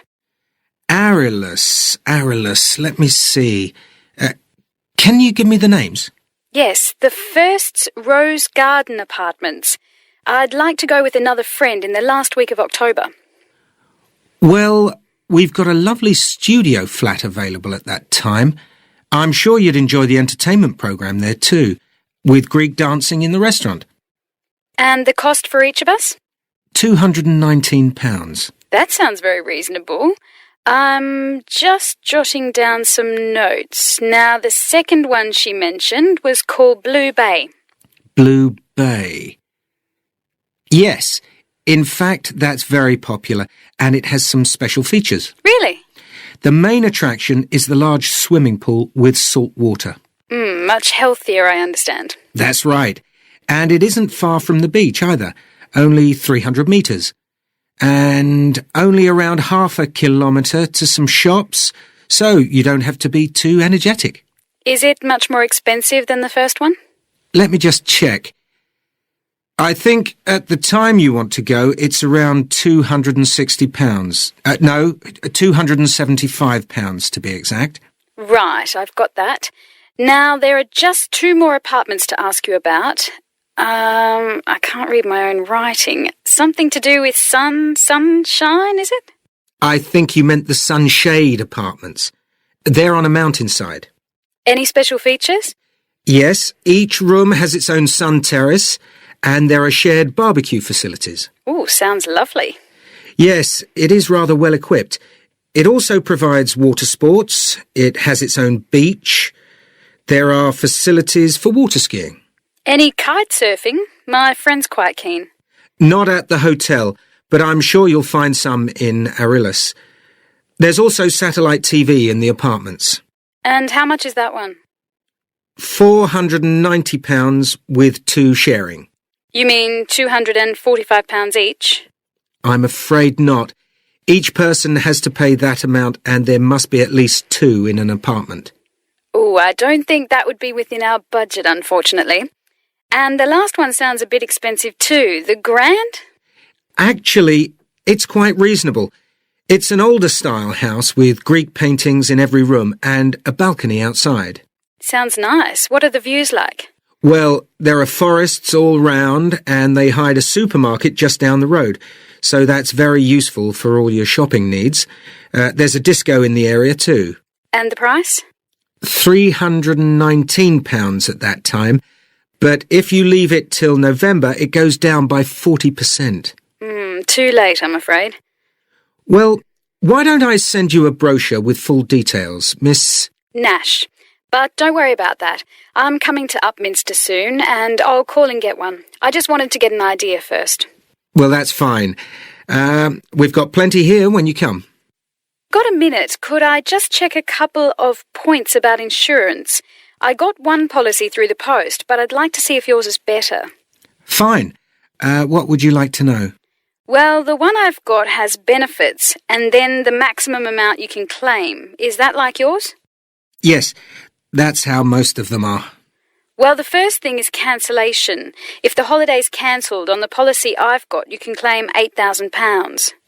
We can improve on that, Miss Nash. For Greek island holidays, our maximum is £10,000. That's good. Of course, our holiday won't even cost £1,000 together. It's still sensible to have good cover. Now, if you go to hospital, we allow £600. Yes, mine's similar. And we also allow a relative to travel to your holiday resort. My policy just says their representative will help you. You can see there's another difference there. And what happens if you don't get on the plane? Nothing, as far as I can see on this form. Don't you have missed departure? No, I'll just jot that down. We pay up to £1,000 for that, depending on the reason. And we're particularly generous about loss of personal belongings, up to £3,000, but not more than £500 for a single item. Then I'd better not take my laptop. Not unless you insure it separately. Okay, thanks very much for your time. You've really been helpful. Can I get back to you? Your name is... Ben Ludlow. That's Ludlow. I'm the assistant manager here. I'll give you my number. It's 081 260 543 216. But didn't I phone 081 260 567 294? That's what I've got on the paper. That's the main switchboard. I've given you my direct line. Right. Thank you very much for your time.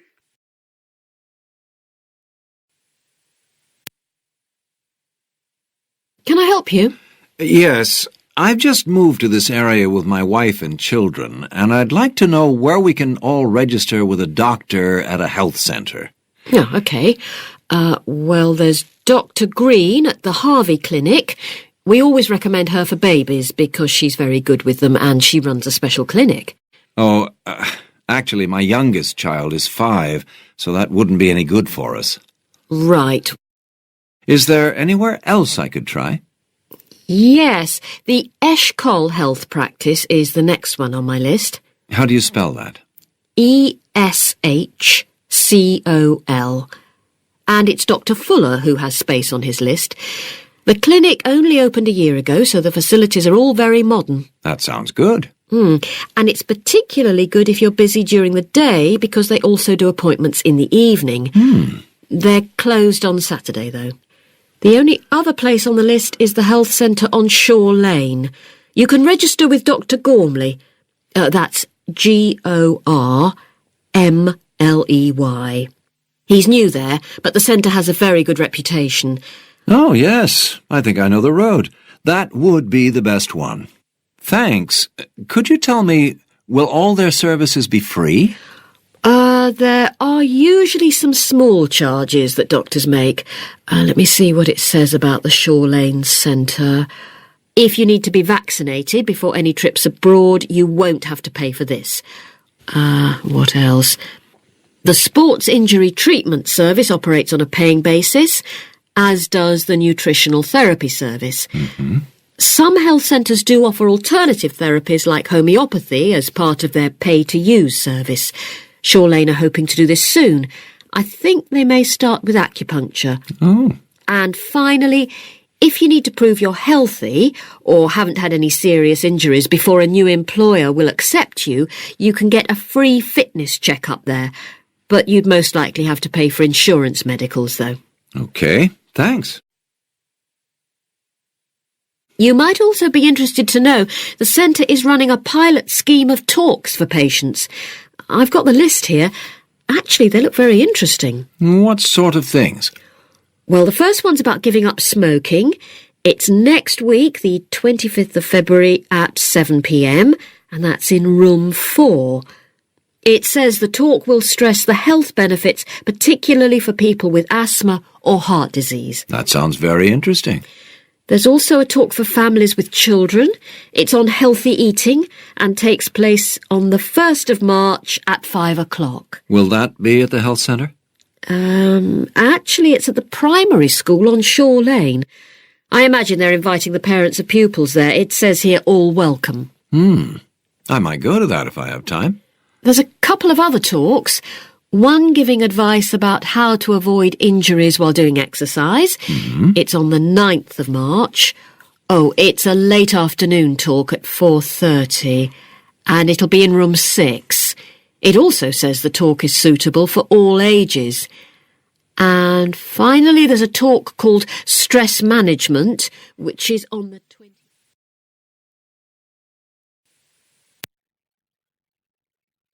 Good morning, World Tours. My name is Jamie. How can I help you? Good morning. I want some information on self-drive tours in the USA. Could you send me a brochure? Of course. Could I have your name, please? Andrea Brown. Thank you. And your address? 24 Ardley Road. Can you spell that? ARDLEIGH Road. Postcode? BH5 2OP. Thanks. And can I have your phone number? Is a mobile all right? Fine. It's 07786 643 091. Thank you. And can I ask you where you heard about World Tours? From a friend, or did you see an advert somewhere? No, I read about you in the newspaper. OK, I'll get the brochures in the post to you, but can I give you some information over the phone? What kinds of things do you want to do on your holiday? I'm interested in going to California with my family. I've got 2 children, and we want to hire a car. OK, we have a couple of self-drive tours there, visiting different places of interest in California. The first one begins in Los Angeles, and there's plenty of time to visit some of the theme parks there. That's something on my children's list, so I'd want to include that. Good. Then you drive to San Francisco. From San Francisco, you can drive to Yosemite Park, where you spend a couple of nights. You can choose to stay in a lodge or on the campsite. I don't like the idea of staying in a tent. It'd be too hot. Right. And the tour ends in Las Vegas. OK. The other trip we can arrange is slightly different. It starts in San Francisco, then you drive south to Cambria. Someone told me there's a really nice castle near Cambria. Will we go near that? Hearst Castle is on that road, so you could stop there. Good. I'd like to do that. Does this trip also go into the desert? No, it continues to Santa Monica, where most people like to stop and do some shopping. We have enough of that at home, so that doesn't interest us. OK. Well, you could go straight on to San Diego. That's good for beaches, isn't it? That's right. That's a good place to relax, and your children might like to visit the zoo before flying home. I don't think so. We want some time for sunbathing and swimming. So, how many days are the trips, and how much do they cost? The first one I told you about is a self-drive tour through California, which lasts 12 days and covers 2,020 kilometres. The shortest journey is 206 kilometres, and the longest is 632 kilometres. The cost is £525 per person. That includes accommodation, car rental, and a flight, but no meals. OK. And the other trip? That lasts 9 days, but you spend only 3 days on the road. You cover about 980 kilometres altogether. So is that cheaper then? Yes, it's almost £100 cheaper. It's £429 per person, which is a good deal. So that covers accommodation and car hire. What about flights? They aren't included, but these hotels offer dinner in the price. OK. Well, thank you very much. I'll be in touch when I've had a chance to look at the brochure. I'm pleased to help. Goodbye. Goodbye.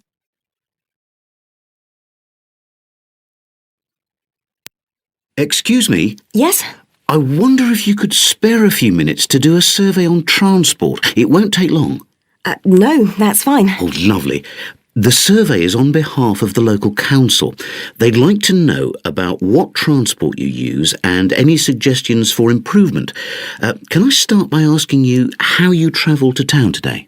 Sure, I came on the bus. Great. Now, can I get a few details about yourself? OK. What's your name? It's Louisa. Yes? Hardy. Can you spell that, please? Yes, it's Hardie. Great, thanks. And can I have your address? It's 19 Whitestone Road. Oh, right, I know that area. It's Bradfield, isn't it? That's right. Is the postcode GT7? It's actually GT8 2LC. Great. And could I ask what your job is? Are you a student? I've actually just finished my training. I'm a hairdresser. Oh, right. And one more question in this section. What is the reason for you coming into town today? Actually, it's not for shopping today, which would be my normal reason, but to see the dentist. Right. Thanks. Now, in this last section, I'd like you to give us some ideas about the facilities and arrangements in the city for getting to and from work. Any suggestions you have for improvements? Well, something I've thought about for some time is that when I do walk and I'm doing a later shift, I think the lighting should be better. Yes, good point. And of course, I think it's a real shame they've been cutting down on the number of footpaths. They should have more of those. Then people would walk more. Yes, right. And I don't think there are enough trains. That's why I don't use them. You have to wait so long. Thanks. And finally, I'd like to ask your opinion on cycling. As you may know, there's a drive in the city to get more people to cycle to work. Right. But we realise that there are things which the council, but also employers might do to help encourage workers to cycle to work. Yeah. Well, I have thought about it, and where I work, there are no safe places to leave your bikes. OK. And also, I'd have to cycle uphill, and on a hot day, I'd arrive at work pretty sweaty, so I think I'd need a shower somewhere at work. Right. And I suppose the last thing is that I wouldn't be all that confident about cycling on such busy roads. I think I'd like to see you offering training for that. You know, I'd feel a lot better about starting if that was the case. Well, that's very helpful. Thank you very much for your time. No problem. Bye.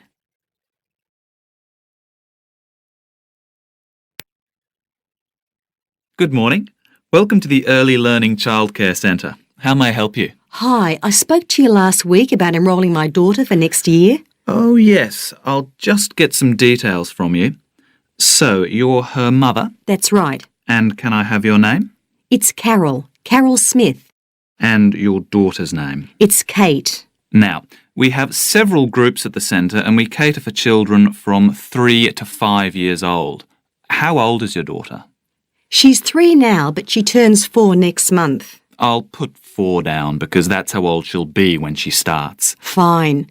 She's so excited about her birthday and coming to the centre. Oh, that's good to hear. And what's your address? It's 46 Wombat Road. That's WOMBAT. Woodside 4032. And what's the phone number? Oh, it's 3345 9865. So, have you decided on the days you would like to bring your daughter here? I'd prefer Monday and Wednesday if possible. I'll check. Monday's fine, but I think the centre is already full for Wednesday. Yes. Sorry, it seems to be a very popular day. We can offer you a Thursday or a Friday as well. Oh dear. I suppose Thursday would be all right because she has swimming on Friday. OK, got that. Because a lot of parents work, we do offer flexible start and finish times. We're open from 7:30 in the morning until 6 o'clock at night. What time would you like your daughter to start? I need to get to work in the city by 9, so I'll drop her off at 8:30. You're pretty close to the city here, so that should give me plenty of time to get there. That's fine. Now, we also need to decide which group she'll be in. We have 2 different groups and they're divided up according to age. There's the green group, which is for 3 to 4-year-olds, and then there's the red group, which is for 4 to 5-year-olds. She's quite mature for her age and she can already write her name and read a little. Well, I'll put her in the red group and we can always change her to the green one if there are any problems. That sounds fine. OK, let's move on to meals. We can provide breakfast, lunch and dinner. As she's finishing pretty early, she won't need dinner. Will you give her breakfast before she comes? Yes, she'll only need lunch. Now, does she have any medical conditions we need to know about? Does she have asthma or any hearing problems, for example? No, but she does need to wear glasses. Oh, I'll make a note of that. Yeah, she's pretty good about wearing them. She can't see much without them. Right. OK. Now, I also need emergency contact details. So what sort of information do you need? Just the name and number of a friend or family member we can contact in case we can't get hold of you at any time.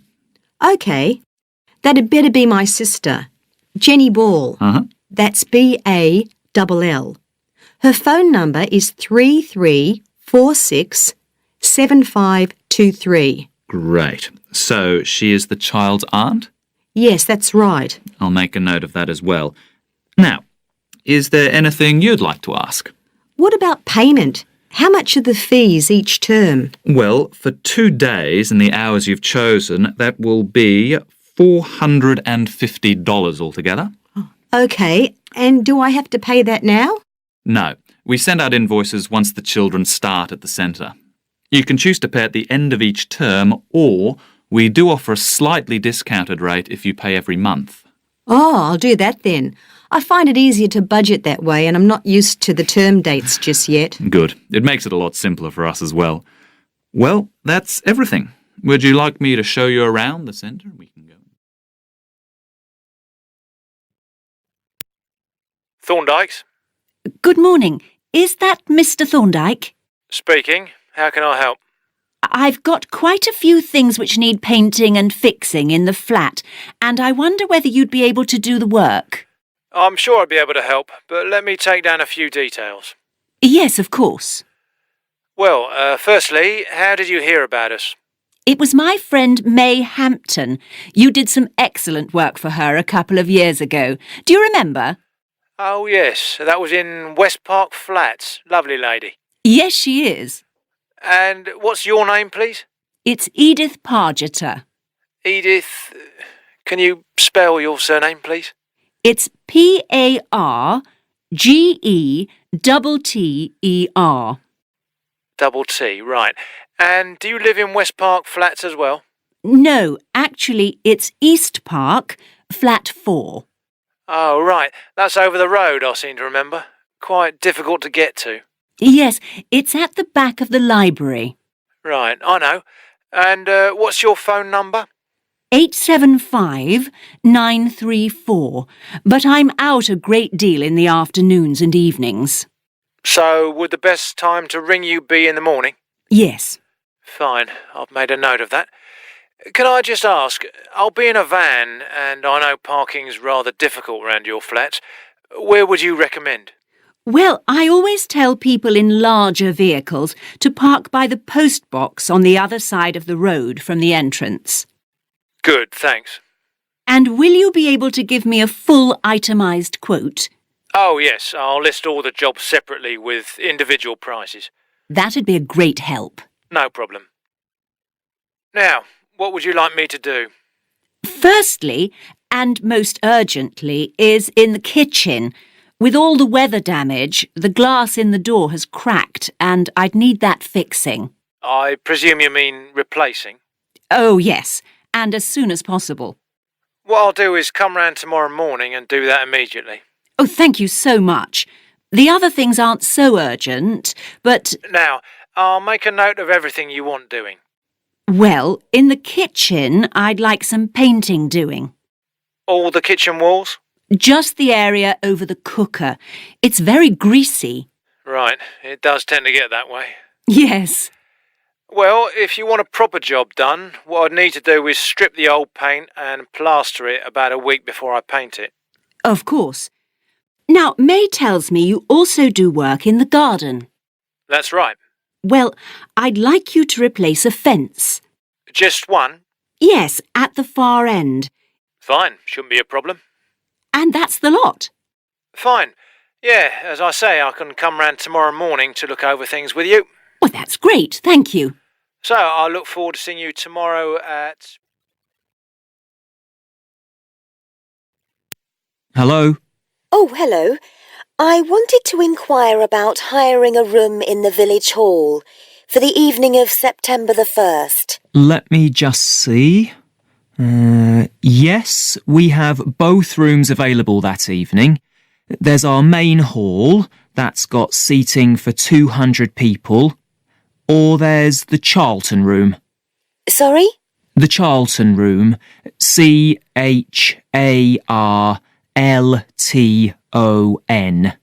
That's got seating for up to 100. Well, we're organising a dinner to raise money for a charity, and we're hoping for at least 150 people. So, I think we'll go for the main hall. How much would that cost? Let's see. You wanted it for the evening of September the 1st? Yes, that's a Saturday. So, from 6 p.m. to midnight, that'd be £115. That's the weekend price. It's £75 on weekdays. That's all right. And I have to tell you, there's also a deposit of £250, which is returnable, of course, as long as there's no damage. But we do insist that this is paid in cash. We don't take cards for that. You can pay the actual rent of the room however you like, though. Cash, credit card, cheque. Oh, well, I suppose that's okay. So, does the charge include use of tables and chairs and so on? Oh, yes. And what about parking? Yeah, that's all included. The only thing that isn't included is, you said you were organising a dinner? Yeah. Well, you'll have to pay extra for the kitchen if you want to use that. It's £25. It's got very good facilities, good quality cookers and fridges and so on. OK. Well, I suppose that's all right. We can cover the cost in our entry charges. Right, so I'll make a note of that. Now, there are just one or two things you need to think about before the event. For example, you'll have to see about getting a licence if you're planning to have any music during the meal. Oh, really? It's quite straightforward. I'll give you the details later on. And about a week or 10 days before your event, you'll need to contact the caretaker, that's Mr. Evans, to make the arrangements for entry. He'll sort that out with you. And do I give him the payment as well? No, you do that directly with me. Right. Now, is there anything I need to know about what happens during the event? Well, as you'll be aware, of course, the building is no smoking throughout. Of course. Now, are you having a band? Yes. Well, they'll have a lot of equipment, so rather than using the front door, they should park their van round the back and use the stage door there. You can open that from inside, but don't forget to lock it at the end. OK. And talking of bands, I'm sure I don't need to tell you this, but you must make sure that no one fiddles about with the black box by the fire door. That's a system that cuts in when the volume reaches a certain level. It's a legal requirement. Sure. Anyway, we want people to be able to talk to one another, so we don't want anything too loud. Oh, that reminds me. We'll be having speeches. Are there any microphones available? Yep, just let the caretaker know. He'll get those for you. Right, now, when the event is over, we do ask that the premises are left in good condition. So there's a locked cupboard, and you'll be informed of the code you need to open that. It's got all the cleaning equipment, brushes and detergent and so on. Right. So what do we need to do after everyone's gone? Sweep the floors, I suppose? Well, actually, they have to be washed, not just swept. Then you'll be provided with black plastic bags, so all the rubbish must be collected up and left outside the door. Of course. We'll make sure everything's left tidy. Oh, and I forgot to ask. I presume we can have decorations in the room? Yes, but you must take them down afterwards. Sure. And the chairs and tables should be stacked up neatly at the back of the room. I'll make sure I've got a few people to help me. Good morning, Youth Council. Caroline speaking. Oh, hello. I'm interested in standing for election to the Youth Council, and I was told to give you a call. That's good. Could I have your name, please? Yes, it's Roger Brown. Thank you. I'm Caroline, the Youth Council Administrator. So, do you know much about what the council does, Roger? I've talked to Stephanie. I think she's the chair of the council. That's right. And she told me a lot about it. How it's a way for young people to discuss local issues, for example, and make suggestions to the town council. That's what made me interested. Fine. Well, let me take down some of your details. First of all, how old are you? You know the council is for young people aged from 13 to 18. I've just turned 18.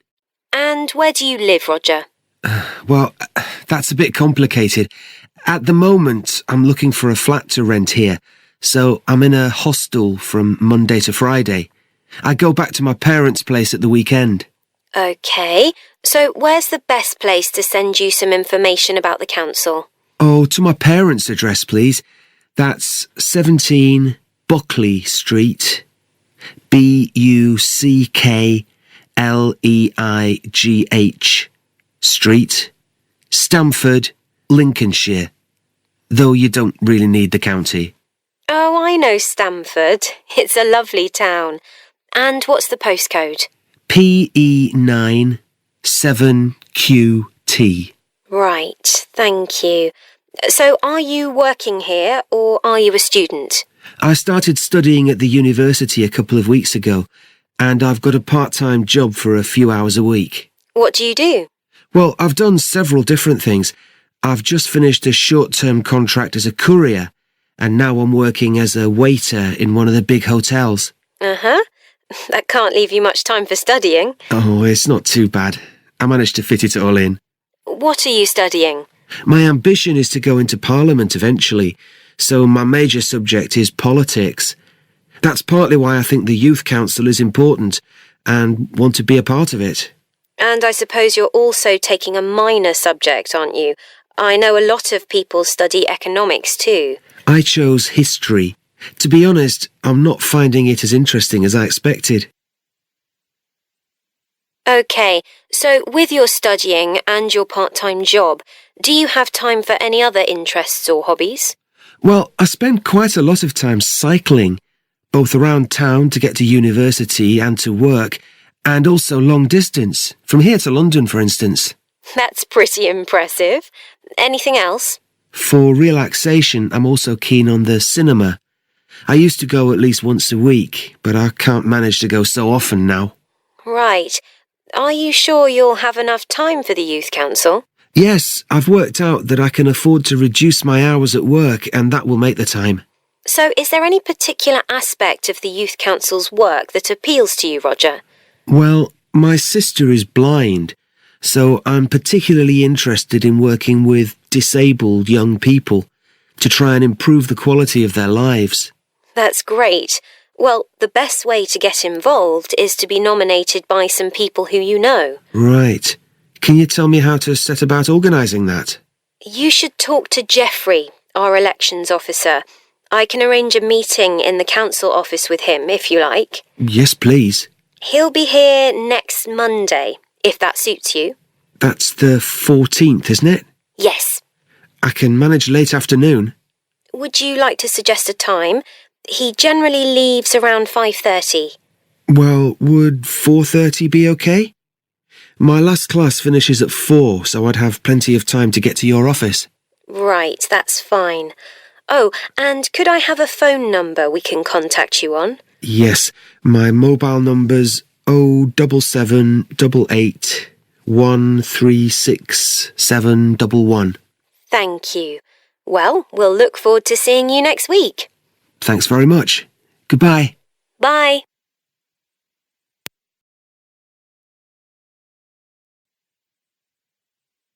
Good morning, this is Burnham Tourist Office, Martin speaking. Oh, hello.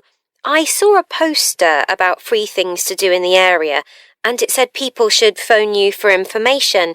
I'm coming to Burnham with my husband and 2 children for a few days on June the 27th, or possibly the 28th, and I'd like some ideas for things to do on the 29th. Yes, of course. OK. Then let's start with a couple of events especially for children. The Art Gallery is holding an event called Family Welcome that day, when there are activities and trails to use throughout the gallery.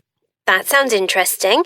What time does it start? The gallery opens at 10 and the Family Welcome event runs from 10:30 until 2 o'clock.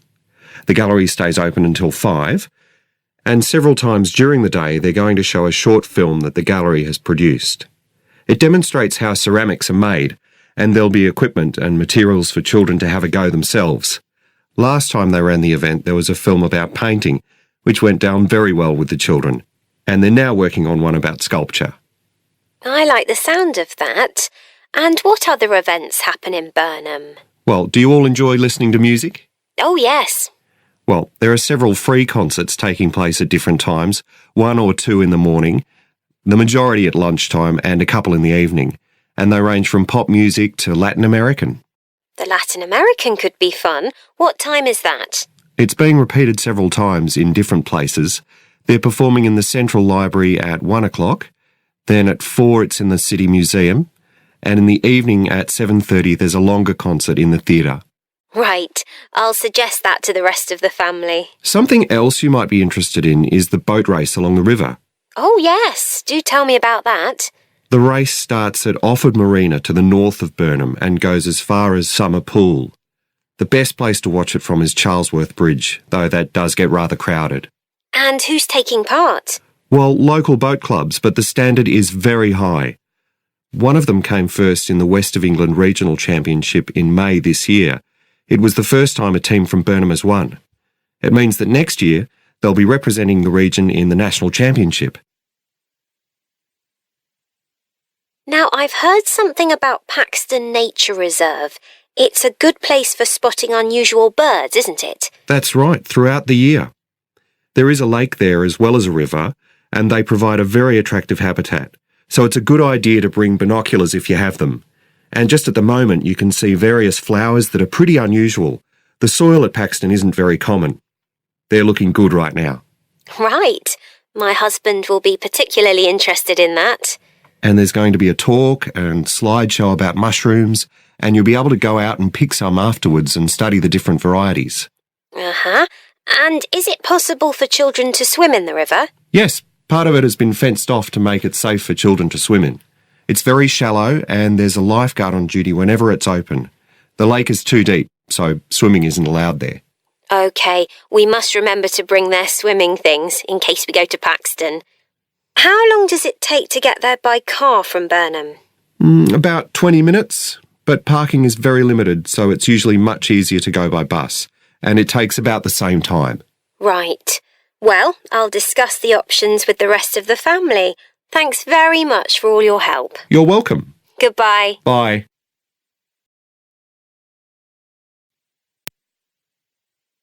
Good morning, Stretton Festival box office. How can I help you? Oh, hello. My family and I are on holiday in the area, and we've seen some posters about the festival this week. Could you tell me about some of the events, please? Of course. First of all, are there still tickets available for the jazz band on Saturday? There are, but only £15. The £12 seats have all been sold. OK, and the venue is the school, isn't it? Yes, that's right. The secondary school. Make sure you don't go to the primary school by mistake. And there's an additional performer who isn't mentioned on the posters. Carolyn Hart is going to play with the band.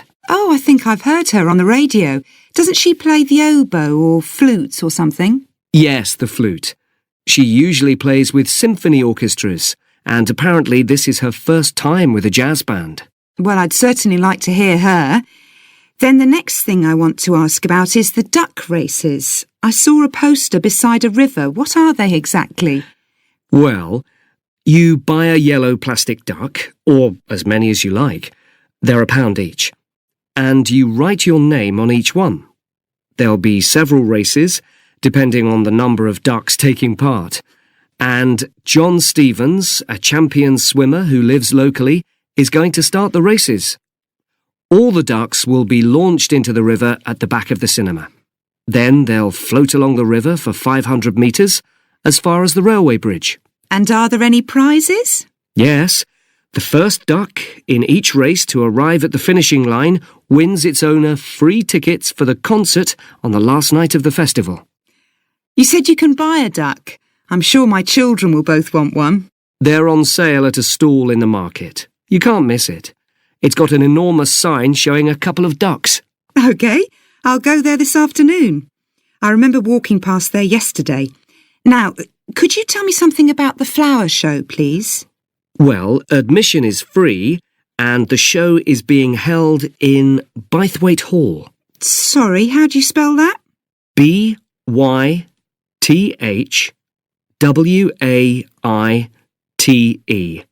Bythwaite. Is it easy to find? I'm not very familiar with the town yet. Oh, you won't have any problem. It's right in the centre of Stretton. It's the only old building in the town, so it's easy to recognise. I know it. I presume it's open all day. Yes, but if you'd like to see the prizes being awarded for the best flowers, you'll need to be there at 5 o'clock. The prizes are being given by a famous actor, Kevin Shapless. He lives nearby and gets involved in a lot of community events. Gosh, I've seen him on TV. I'll definitely go to the prize giving. Right. I've seen a list of plays that are being performed this week, and I'd like to know which are suitable for my children and which ones my husband and I might go to. How old are your children? 5 and 7. What about The Mystery of Muldoon? That's aimed at 5 to 10-year-olds. So if I take my children, I can expect them to enjoy it more than I do? I think so. If you'd like something for yourself and your husband and leave your children with a babysitter, you might like to see Fire and Flood. It's about events that really happened in Stretton 200 years ago, and children might find it rather frightening. Oh, thanks for the warning. And finally, what about Silly Sailor? That's a comedy, and it's for young and old. In fact, it won an award in the Stretton Drama Festival a couple of months ago. OK. Well, goodbye and thanks for all the information. I'm looking forward to the festival. Goodbye.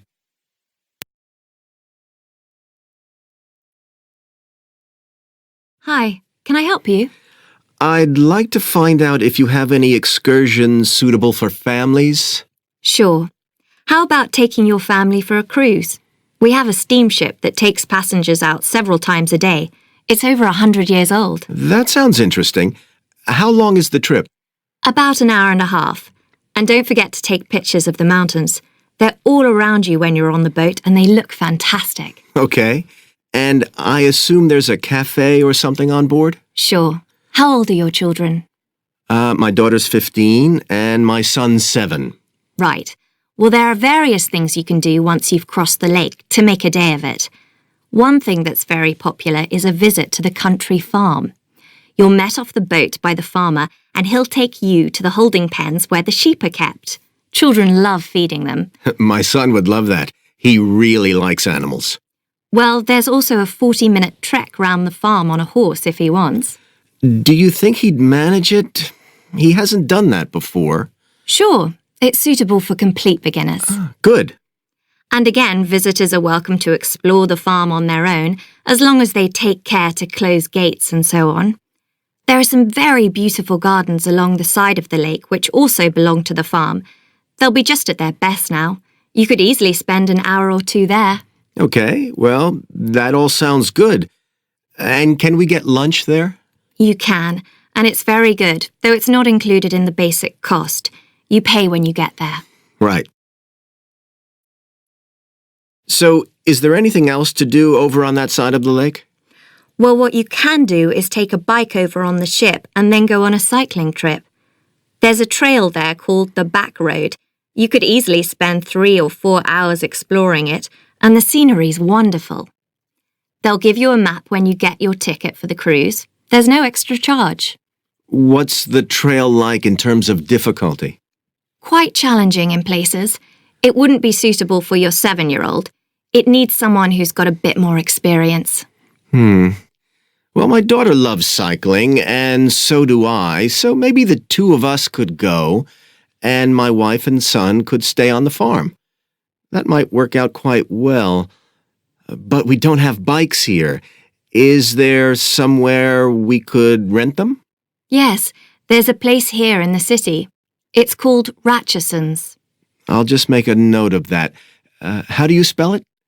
Ratchesons.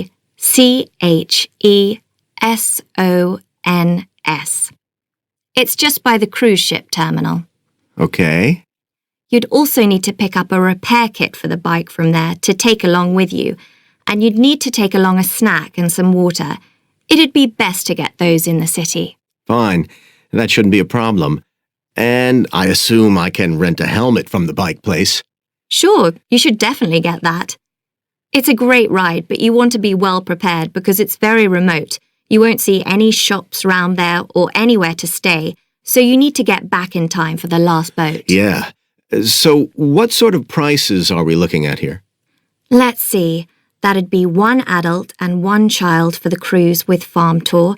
That's $117, and an adult and a child for the cruise only, so that's $214 altogether. Oh, wait a minute. How old did you say your daughter was? 15. Then I'm afraid it's $267 because she has to pay the adult fare, which is $75, instead of the child fare, which is $22. Sorry about that. That's okay. So how do we find out?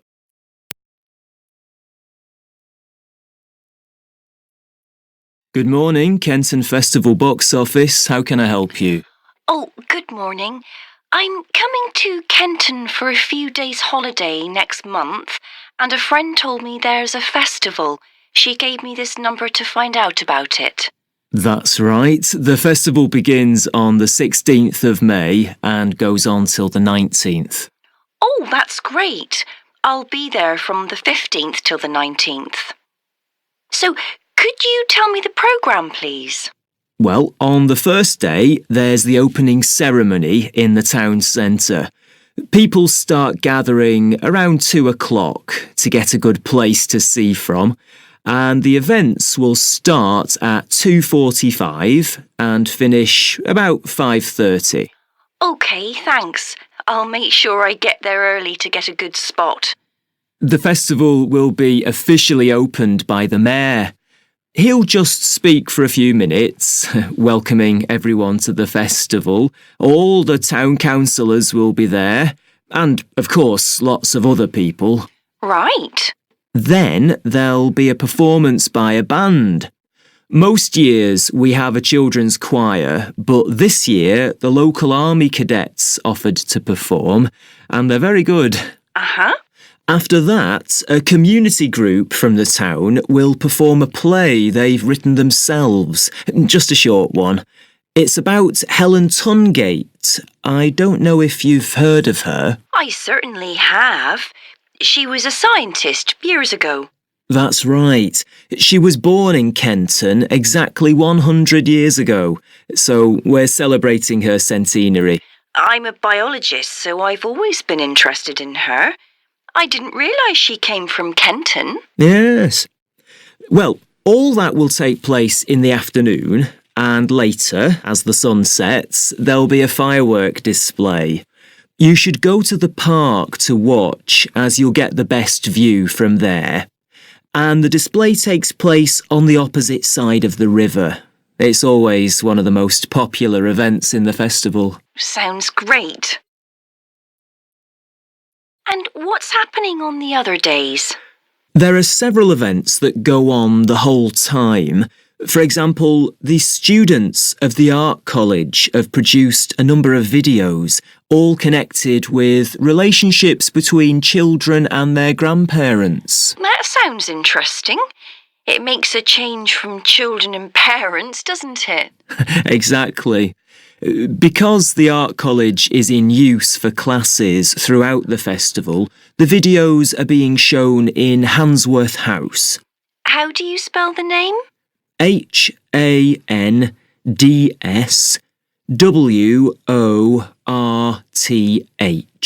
Handsworth House. It's close to the town hall. Right. Now, let me see, what else can I tell you about? Are there any displays of ballet dancing? I'm particularly interested in that, as I do it as a hobby.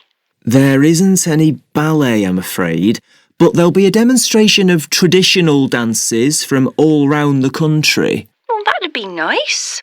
Where's that being held? It's in the market in the town centre.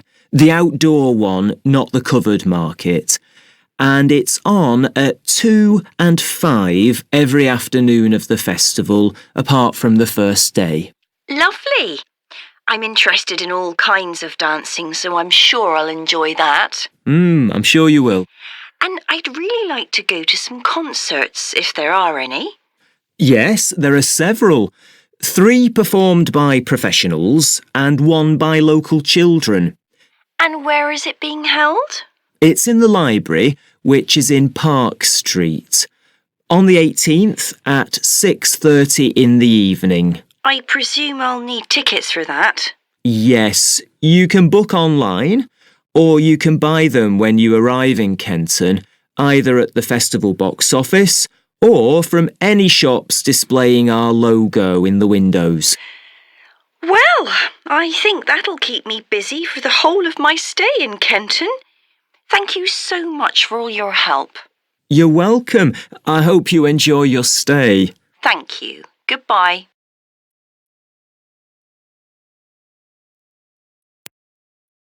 Hello? Hi, Susie. It's Paul here. How are you? Enjoying your new job?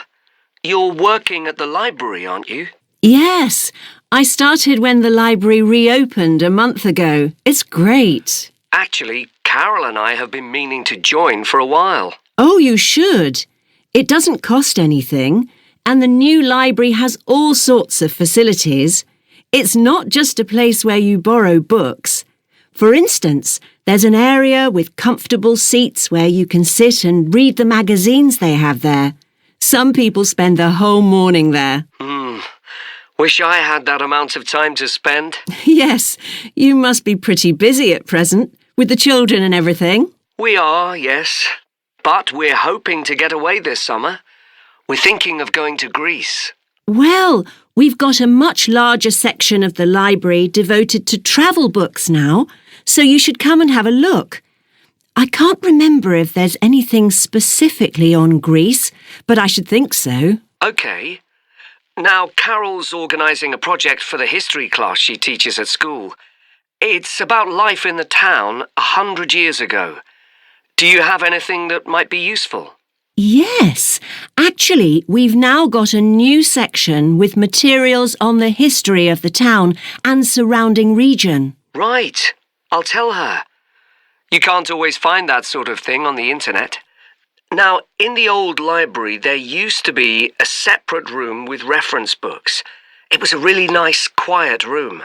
Yes, we've put those books in the main part of the library now, but we do have a room called the community room.